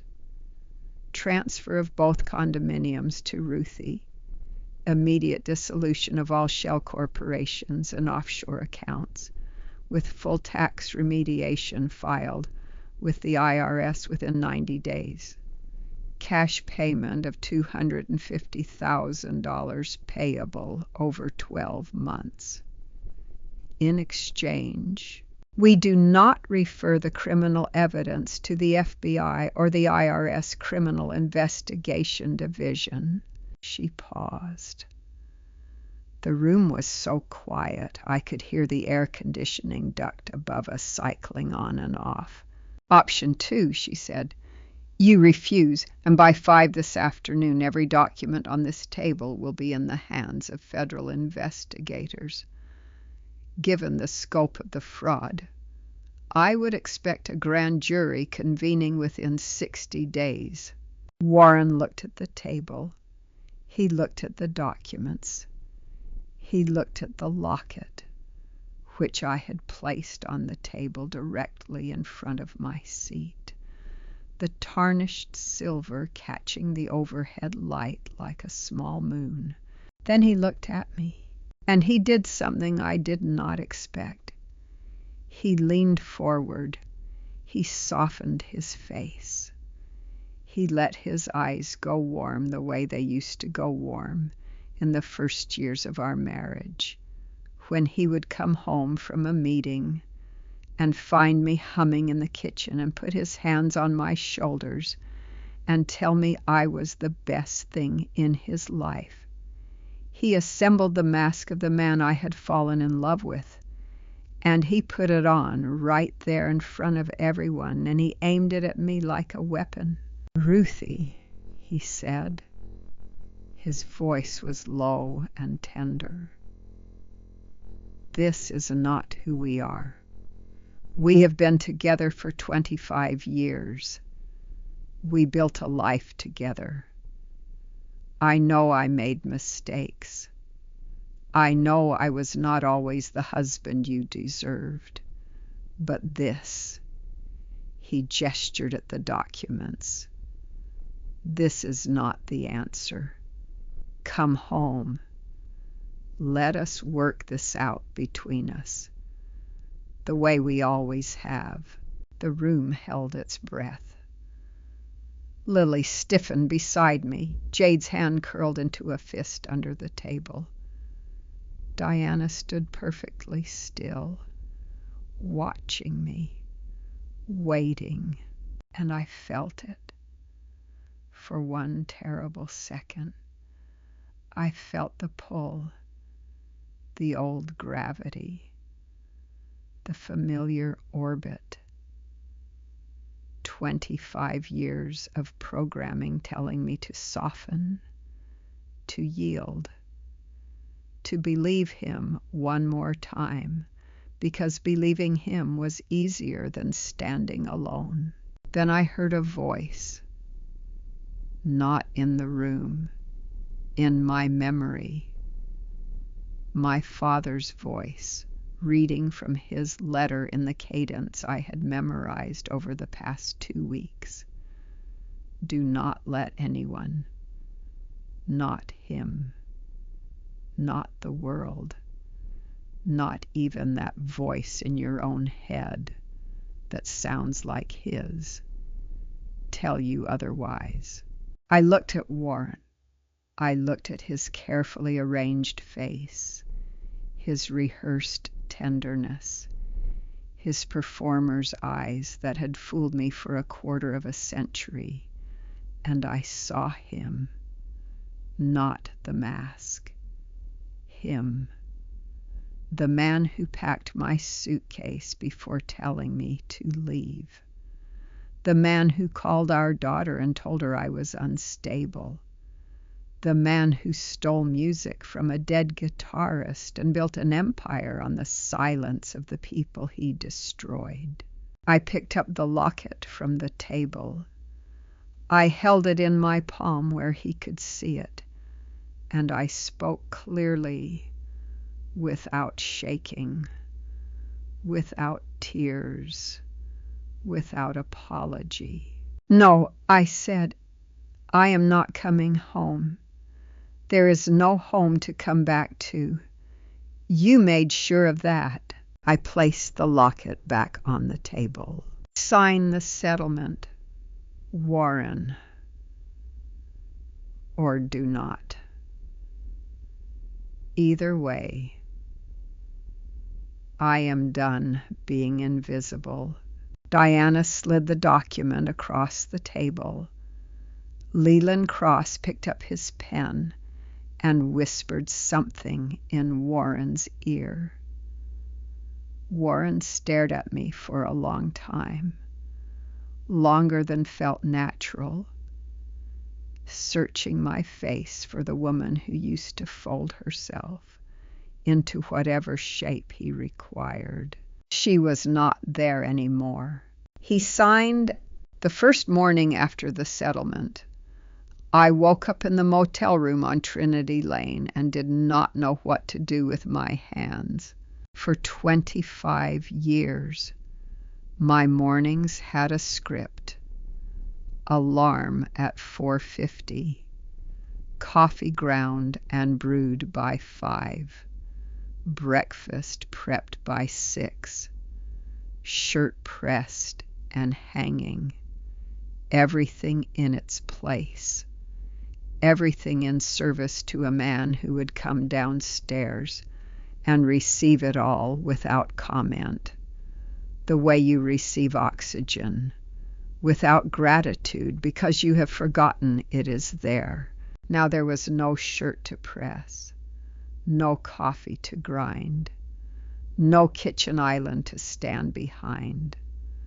There was a motel room with stained curtains and a rattling air conditioner, and a woman staring at the ceiling who had just won a legal battle worth millions of dollars and had absolutely no idea how to spend her first free Tuesday. Lily had gone back to Chicago the day after the signing.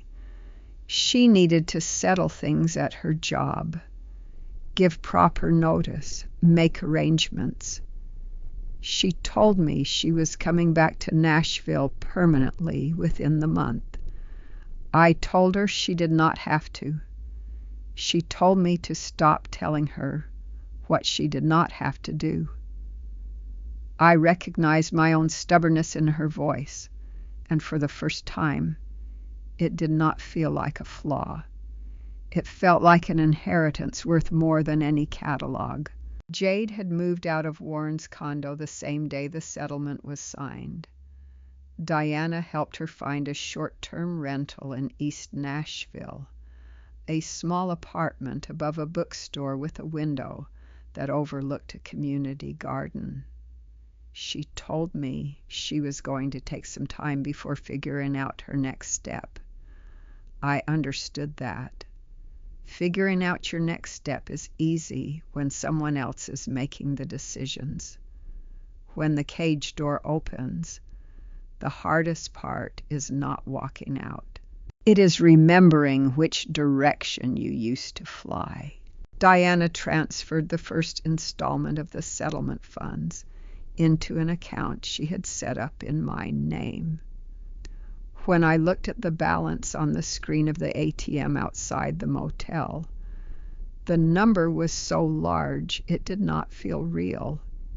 It felt like a typo, like someone had accidentally added zeros to a figure that should have been much smaller.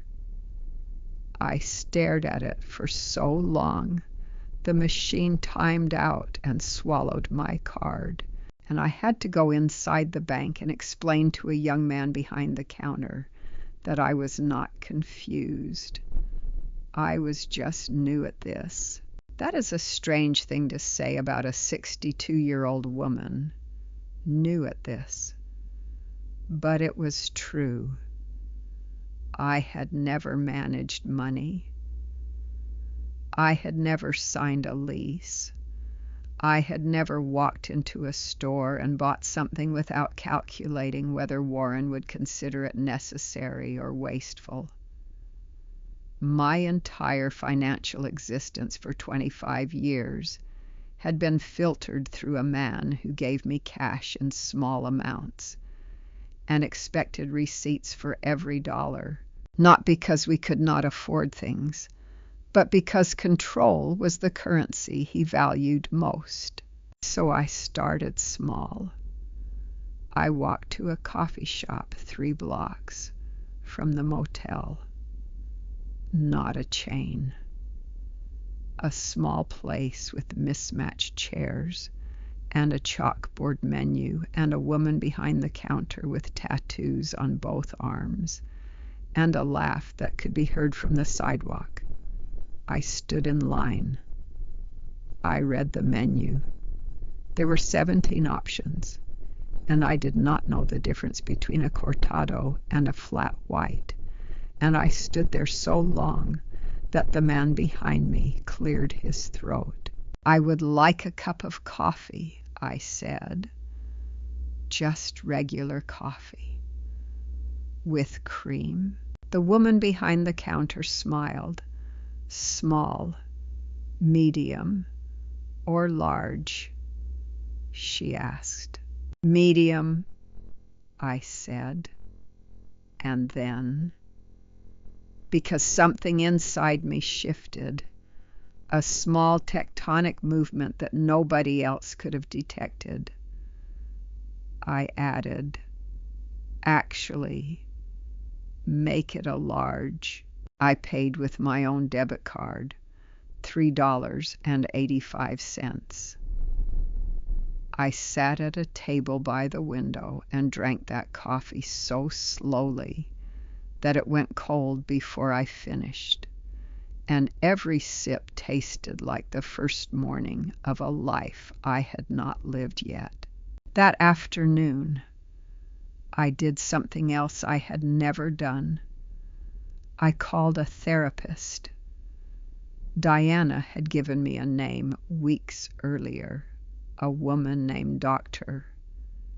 Helen Royce, who specialized in working with women leaving long-term controlling relationships.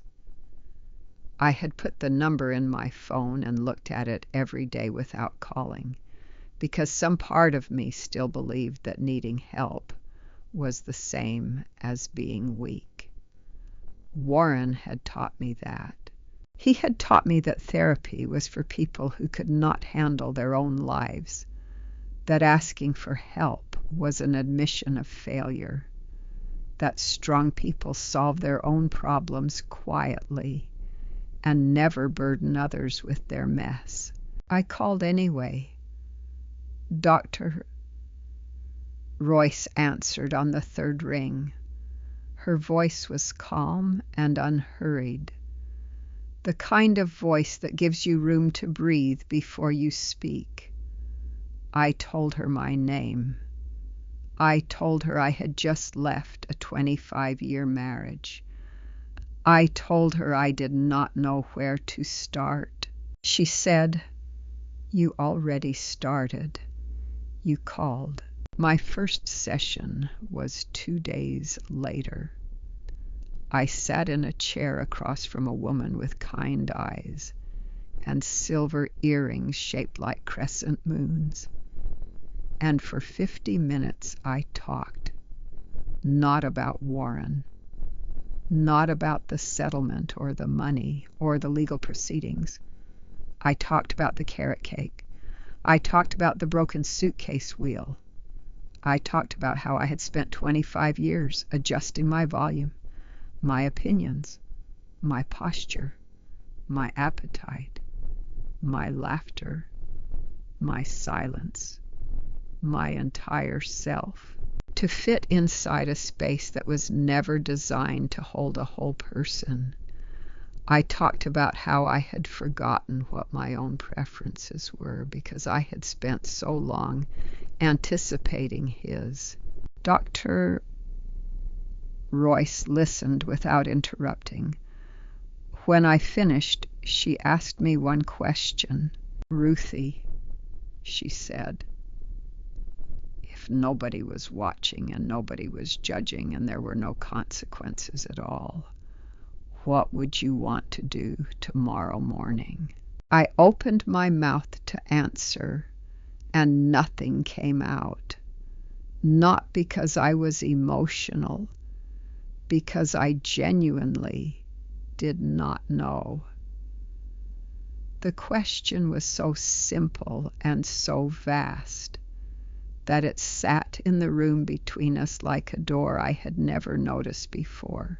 "I would like to visit my father," I said finally. The words came out before I had time to think about them, which meant they were true.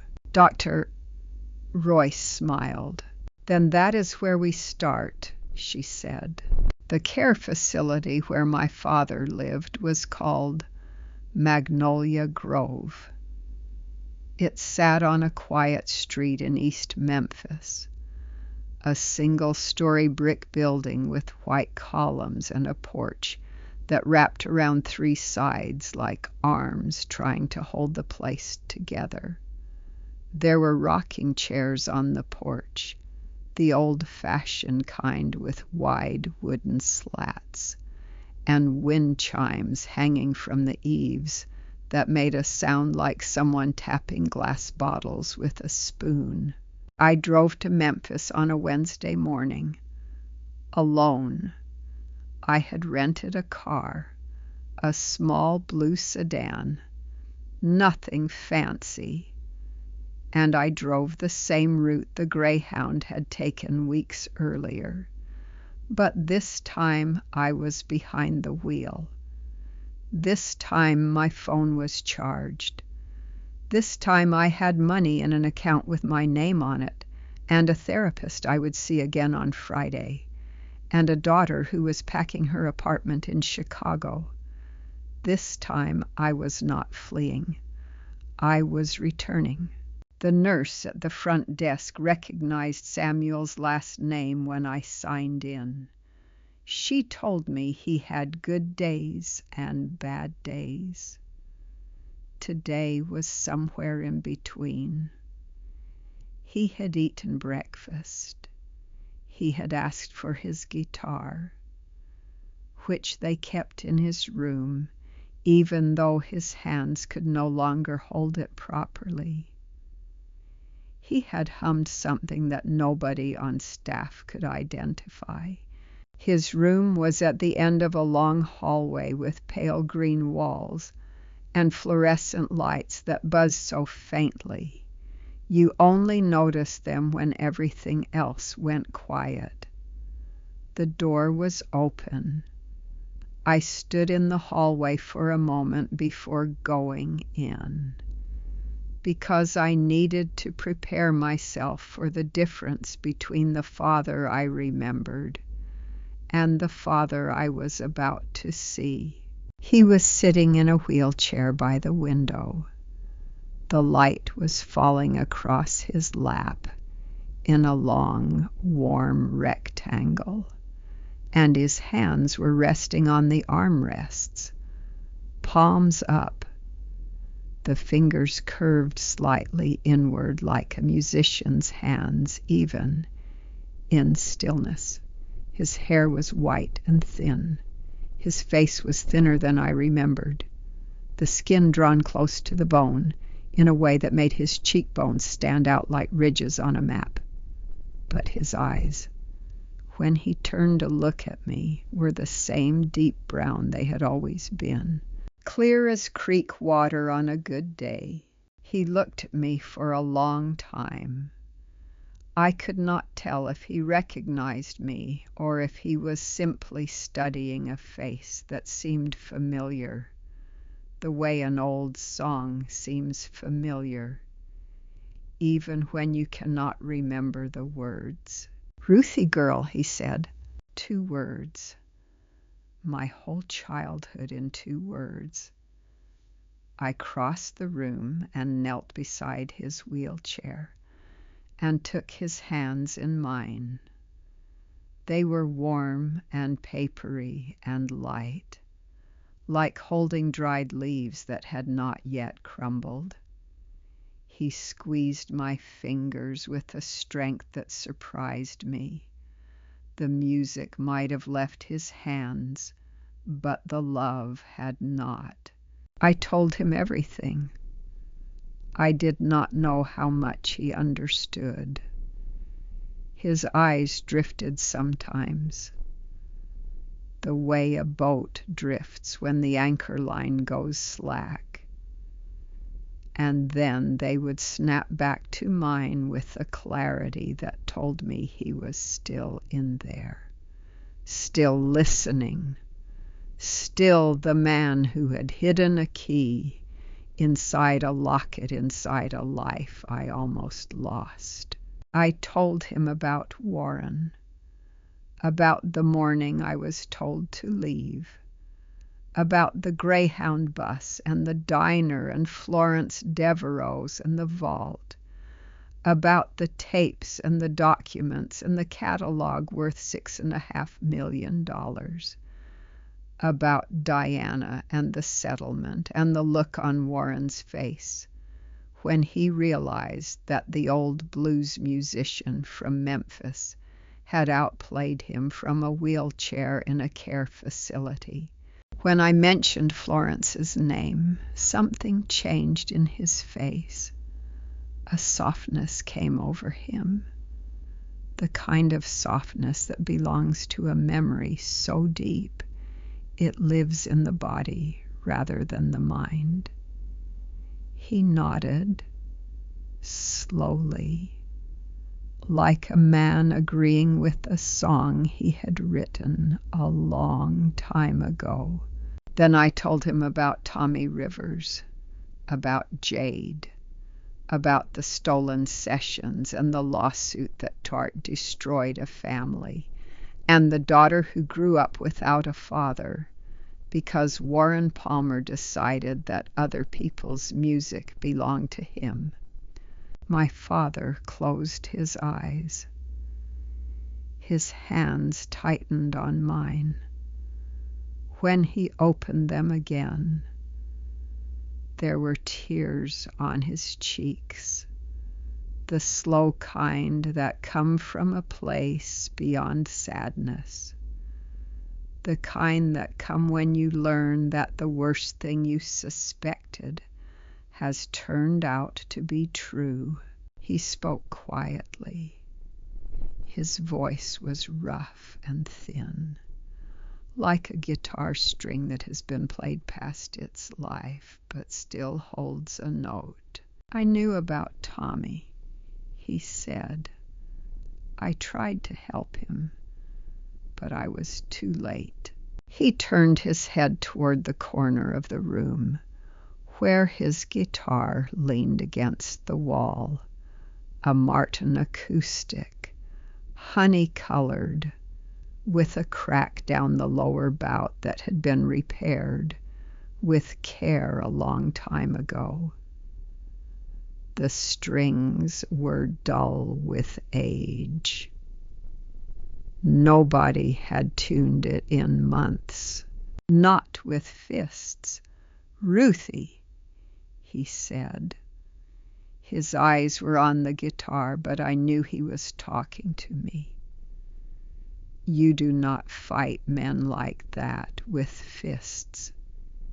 You fight them with notes. Every song is a record. Every record is evidence.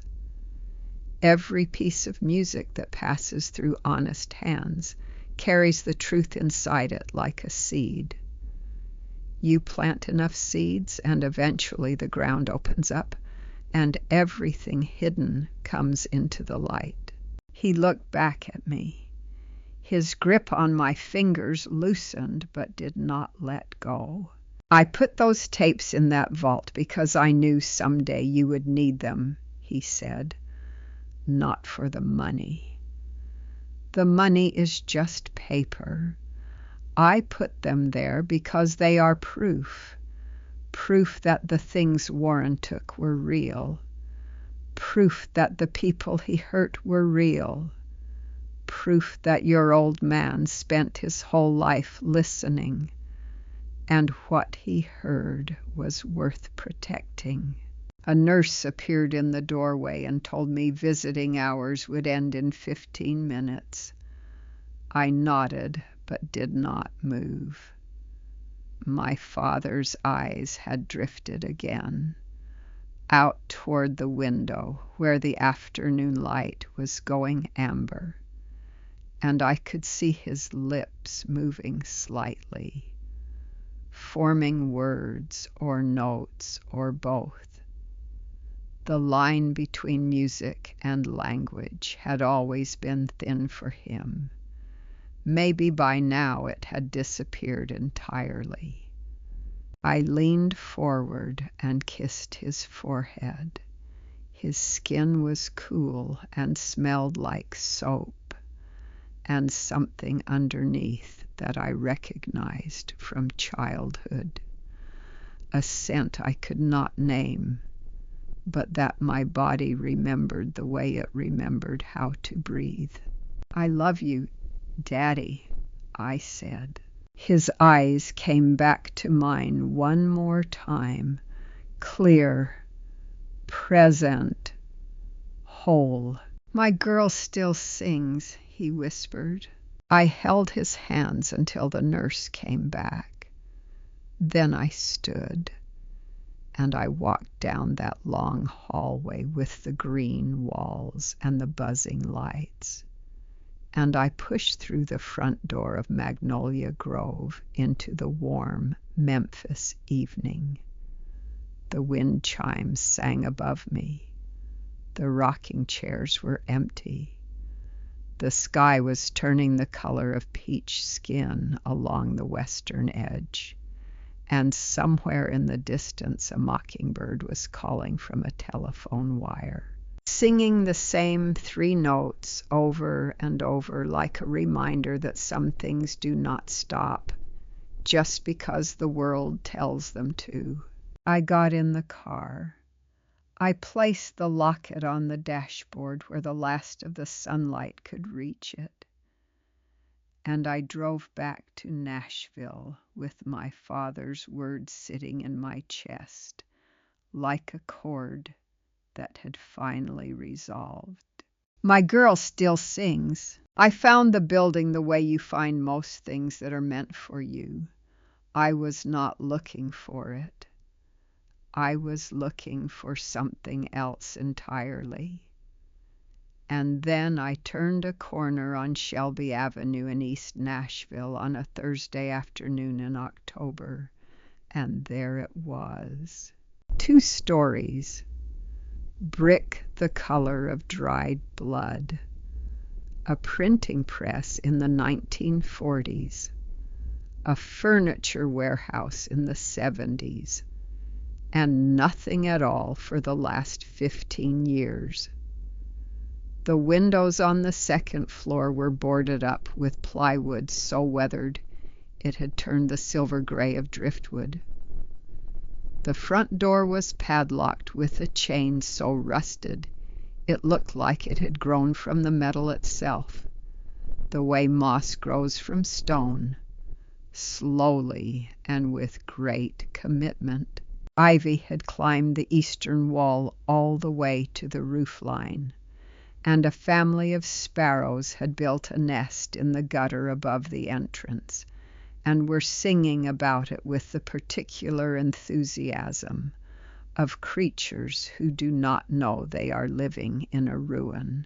I stood on the sidewalk and looked at that building, and something inside my chest opened like a fist unclenching. Not excitement, not certainty, something older and quieter than both. Recognition, the feeling you get when you walk into a room you have never entered and somehow know exactly where the light switch is. Marcus, the real estate agent Diana had connected me with, unlocked the padlock and stepped aside. I walked in alone. The ground floor was one enormous room. The ceiling stretched 18 feet above me, held up by exposed wooden beams that had darkened over the decades to the color of molasses left too long in the jar. The floor was poured concrete, cracked in places but solid underneath, the kind of floor that has supported heavy things and is not afraid to do it again. Light came through the ground floor windows in long, dusty columns, and the dust moved through them slowly, like snow falling inside a church. I walked to the center of the room. I stood still, and I clapped my hands once. The sound left my palms and traveled outward and hit the brick walls and the wooden beams in the concrete floor and came back to me, changed, warmer, rounder, fuller. The echo wrapped around me like a voice answering a question I had not yet asked.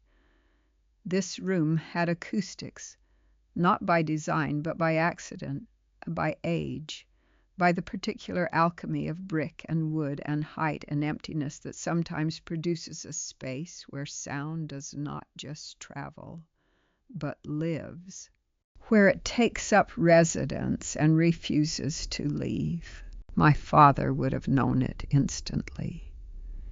He would have stood exactly where I was standing, closed his eyes, pressed his palms together, and listened to the room breathe. He would have said, "This is the one, Ruthie girl. This is where the music goes." I bought the building 3 weeks later, $410,000. Marcus said it was below market because of the renovation work required. I did not care about markets. I cared about what the room sounded like when you clapped your hands inside it. Lily moved back to Nashville the same week. She rented an apartment 6 blocks away and showed up on the first morning of renovation, wearing work boots she had bought the day before and a bandana, and carrying a toolbox from the hardware store with tools she did not know how to use. Neither did I.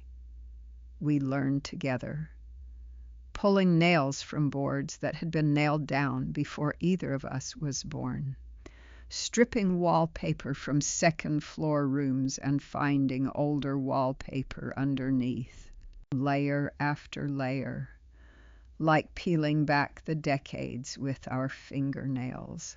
Jade came on the second day. She brought coffee and a portable speaker and played her father's music while we worked. Tommy Rivers on guitar, unreleased session recordings from 1989. The notes filled the building like water filling a dry well, rising from the floor up through the beams into the boarded windows. And by the end of the first week, the building no longer smelled like dust and rust. It smelled like sawdust and coffee and music, which is the smell of something being born.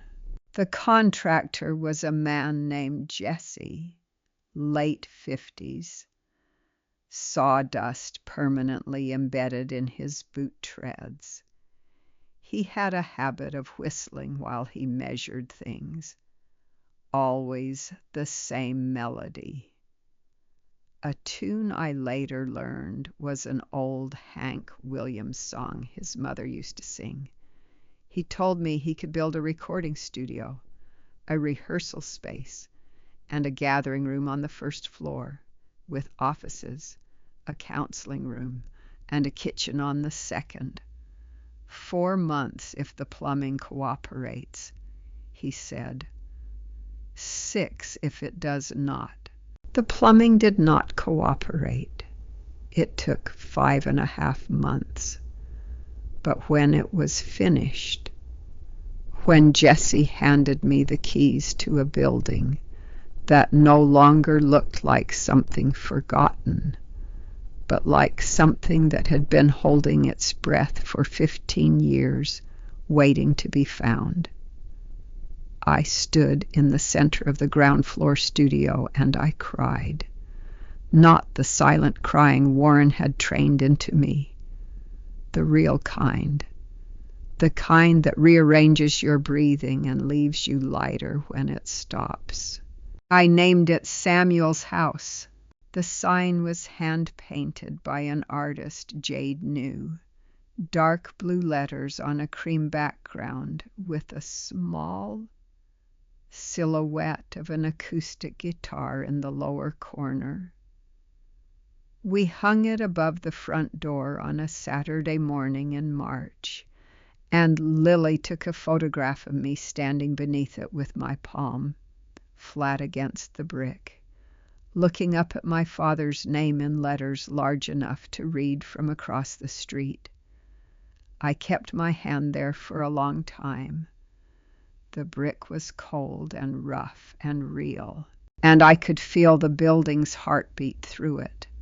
Or maybe that was mine, or maybe by then there was no difference.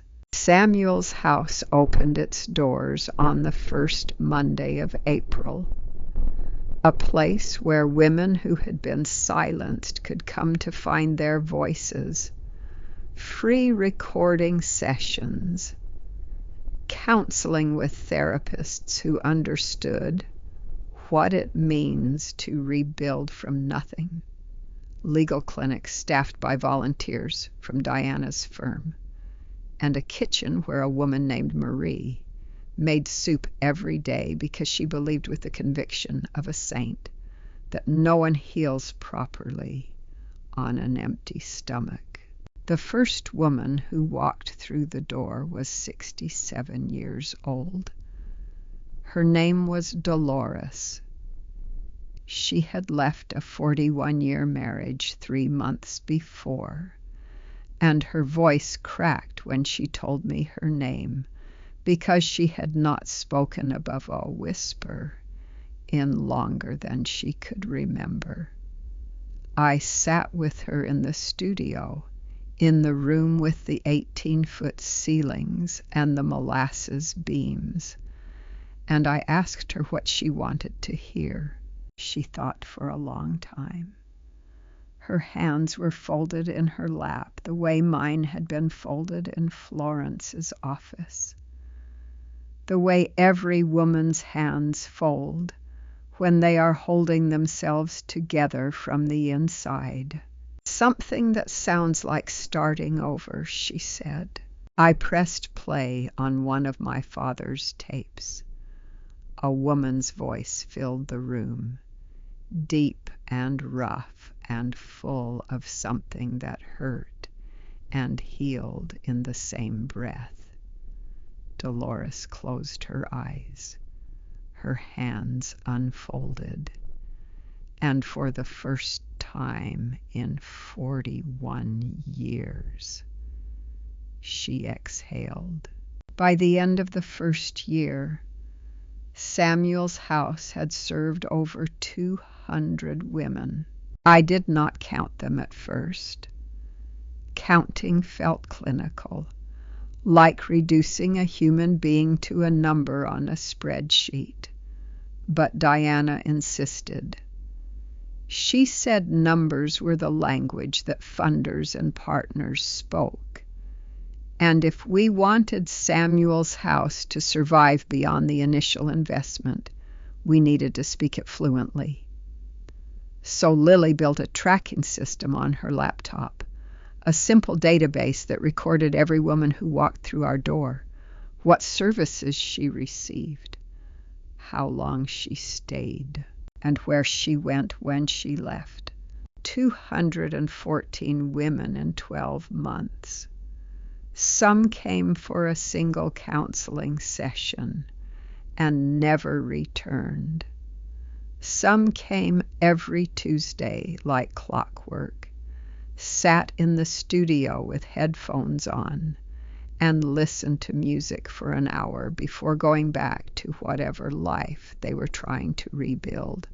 Some moved through the legal clinic and emerged on the other side with restraining orders and custody agreements and the first financial independence they had known in decades.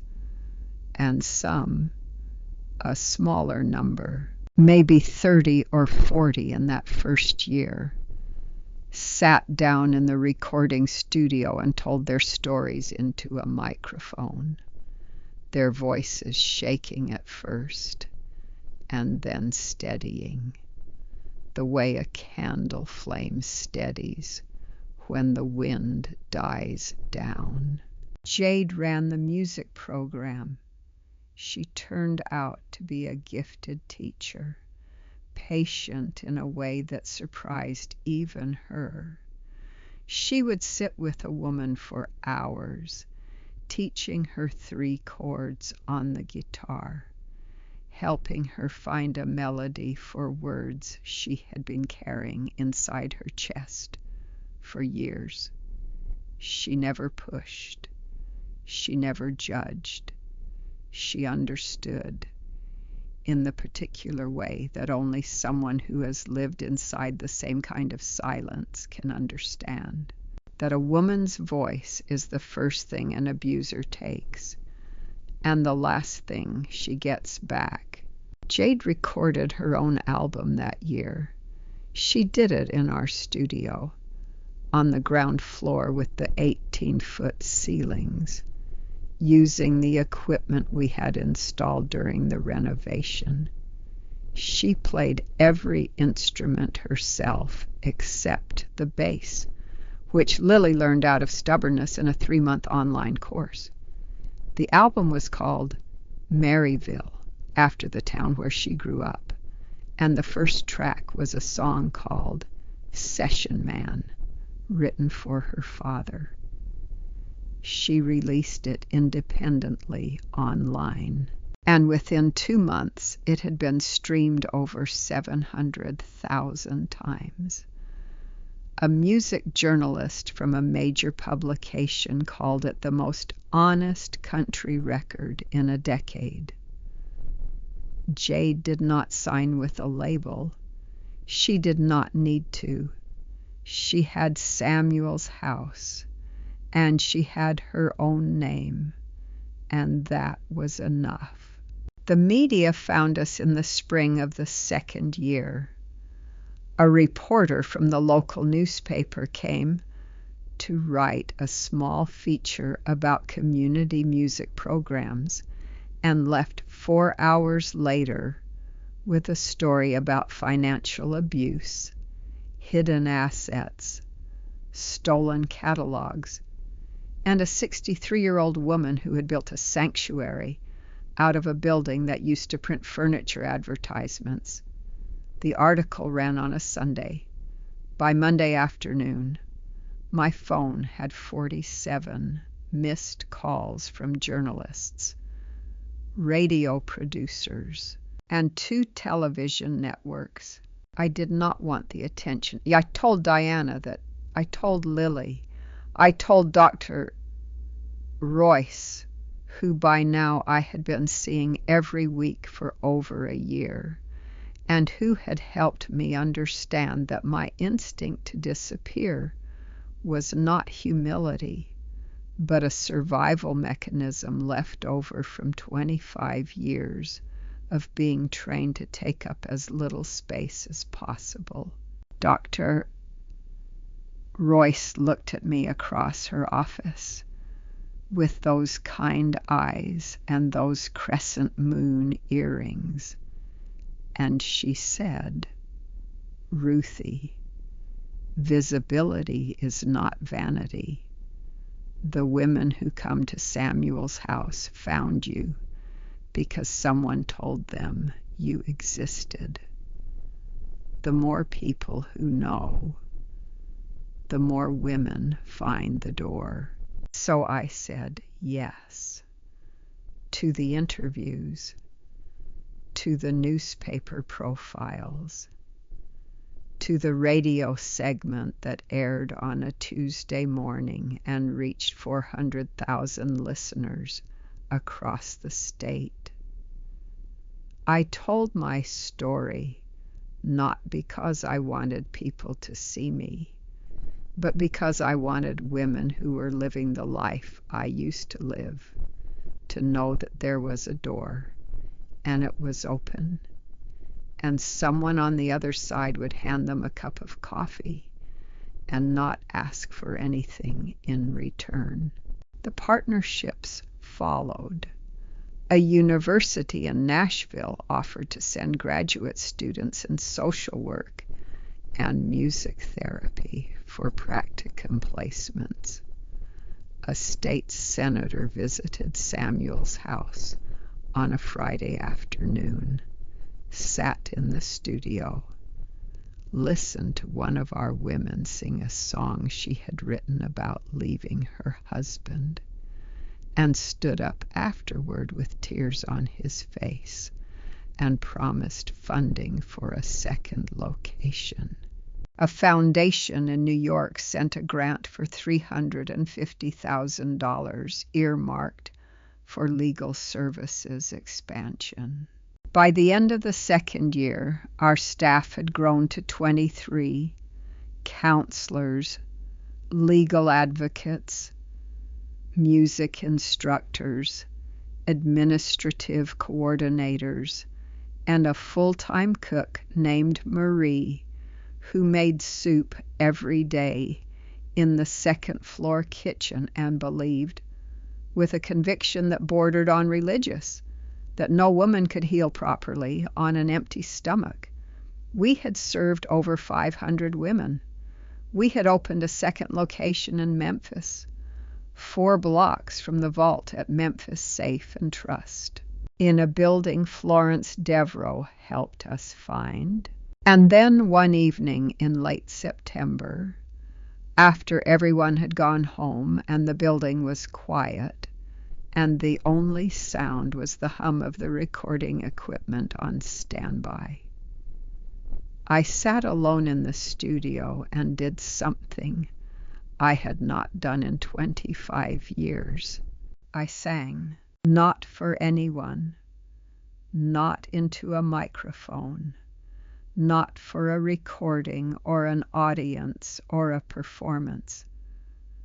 I sat on a wooden stool in the middle of that room with the molasses-colored beams and the windows that let in the last of the autumn light, and I opened my mouth, and I sang a song my father used to play on his front porch in Memphis when I was small, a simple blues melody with words I did not fully remember. So I filled in the gaps with my own, and the room held every note the way a cupped hand holds water, gently, completely, without letting a single drop fall. My voice was older than it used to be, rougher, thinner in places, and deeper in others. 25 years of silence had changed it the way weather changes a landscape, wearing some things away and revealing others that had always been there underneath. It was not the voice of the 19-year-old girl in the photograph inside the Locket. It was the voice of a 63-year-old woman who had been broken and rebuilt, and it carried every crack and every repair inside it, like rings inside a tree. I sang until the light was gone and the room was dark, and the only thing I could see was the faint green glow of the equipment panel across the studio. Then I sat in the silence and I listened to the echo fade, and I understood, finally, what my father had meant. My girl still sings. She always did. She just needed the room to hear herself. 5 years after I walked out of a house on Belmont Avenue with a broken suitcase and a check for $750, I stood on a stage in downtown Nashville and looked out at an audience of 1,200 people. The event was the 3rd annual fundraiser for Samuel's House. We held it at the Ryman Auditorium, which is not a place I ever imagined standing, not even in the wildest corners of the dreams I used to have before Warren taught me to stop dreaming. The Ryman is a cathedral of music. Its pews are dark wood, worn smooth by decades of audiences who came to hear the best voices in American history. The windows are stained glass. The acoustics are so precise that a whisper from the stage reaches the back row without amplification. It is the kind of room that makes you feel both enormous and small at the same time. And when I stepped up to the microphone that evening, I had to grip the edges of the podium to keep my hands from trembling. Lily was in the front row. She had moved back to Nashville permanently 3.5 years earlier, and now served as the executive director of Samuel's House. She ran the organization with a combination of her father's strategic mind and her grandfather's open heart.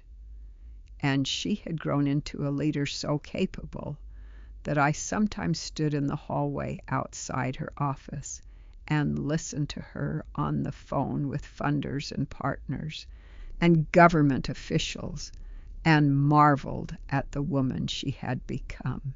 She was not Warren's daughter. She was not my daughter. She was her own person, built from the best parts of everyone who had loved her, and none of the worst. Jade was beside her, wearing a red dress and the kind of smile that belongs to someone who has come through fire and discovered she was not made of paper after all. Her album Maryville had been nominated for 3 Independent Music Awards and had won 2 of them. She was working on a second album, recorded entirely at Samuel's House, featuring the voices of 14 women who had come through our program. She called it chorus because she said that was what healing sounded like. Not a solo, but a chorus. Many voices joining until the sound became larger than any one person could produce alone. Diana Blackwell was in the 3rd row, sitting next to Florence Devereaux, who had driven up from Memphis that morning in a car she had owned since 1997 and refused to replace because it still ran fine and she did not believe in waste. Florence was 81 now and had retired from Memphis Safe and Trust the previous year. But she still wore her reading glasses on the tip of her nose and still carried a fountain pen in her jacket pocket and still called me Samuel's girl every time she saw me. Dr. Royce was in the 4th row. We no longer met weekly. We met once a month now, sometimes less. Not because I no longer needed her, but because the space between the sessions had filled with a life so full that the old wounds had less room to echo.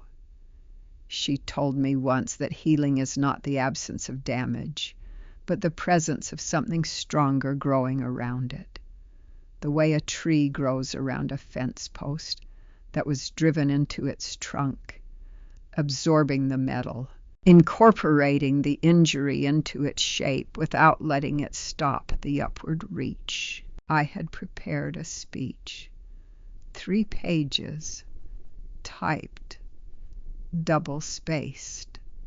I had practiced it in my apartment the night before, standing in front of the bathroom mirror, reading it aloud until the words felt natural.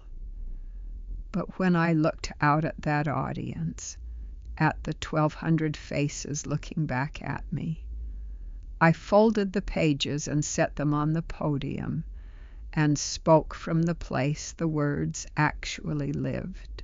I told them about the carrot cake, about the broken suitcase wheel and the diner on 8th Avenue South, and the waitress who called me honey. I told them about the locket and the key hidden inside it, and the vault in Memphis where my father had stored 40 years of music and one letter that changed everything. I told them about Florence and Diana and Jade and Lily and Doctor, Royce and Dolores, the 67-year-old woman who was the first person to walk through our door and who was sitting somewhere in this audience tonight, though I could not see her from the stage because my eyes were blurring. I told them that Samuel's house had now served over 1,200 women across 2 locations, that our staff had grown to 23 professionals, that we had partnered with 4 universities, received funding from the state government, and launched a legal advocacy program that had helped over 300 women secure financial independence from abusive partners. And then I told them about Warren, not with anger, not with satisfaction, with the plain factual clarity that 5 years and a good therapist and a life rebuilt from scratch can give you when you are ready to say it out loud. Warren Palmer had been investigated by the IRS Criminal Investigation Division. He had been charged with tax evasion, filing false financial disclosures, and copyright fraud. He had pleaded guilty to avoid a trial. He had been sentenced to 4 years of probation, ordered to pay restitution of $2.3 million to the rightful owners of the catalogs he had stolen, and stripped of his music production license in the state of Tennessee. His company had been dissolved. His hidden accounts had been seized. The 2 condominiums had been transferred to my name as part of the settlement. The house on Belmont Avenue had been sold to cover his legal fees. The last I heard, Warren Palmer was living in a rented apartment in a small town in North Carolina, alone. No company, no catalog, no wife pressing his shirts at 5 in the morning, no daughter answering his calls, no young singer living in a condo he controlled. Just a man sitting in the wreckage of a life he built on stolen music and silence, learning for the first time what it feels like when the room goes quiet and nobody comes to fill it. I did not feel sorry for him. I did not feel triumphant either. I felt finished, the way you feel when you close a book you have been reading for a very long time. Not with a slam, but with a gentle press of the covers together. A quiet acknowledgement that the story is complete. I looked out at the audience one last time. 1,200 faces. Some were crying. Some were nodding. Some were holding the hands of the person beside them. And in the very back row, so far from the stage that I almost missed her, a woman was sitting alone. She was about my age, maybe a little older. She was wearing a coat that looked like it had been through a few too many winters.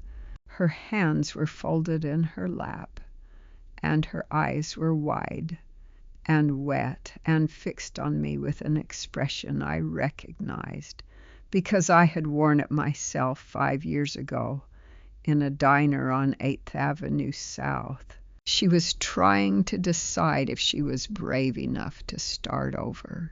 I looked at her. She looked at me, and across 1,200 people and the full length of the Ryman Auditorium, I spoke directly to her.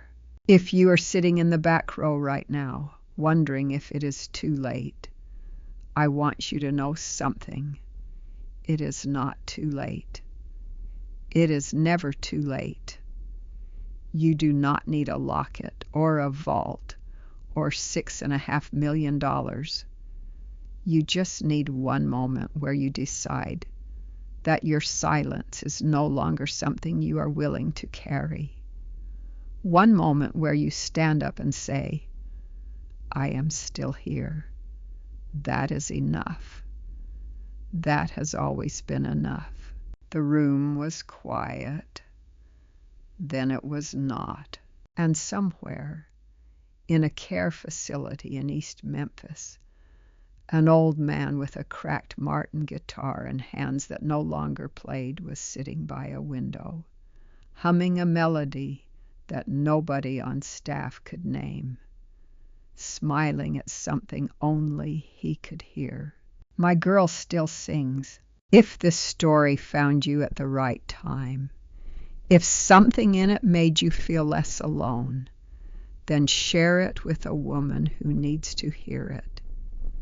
Subscribe so you do not miss what comes next, and leave a comment below. Tell me your story. Tell me the moment you decided to stop being invisible. I am listening. I have always been listening.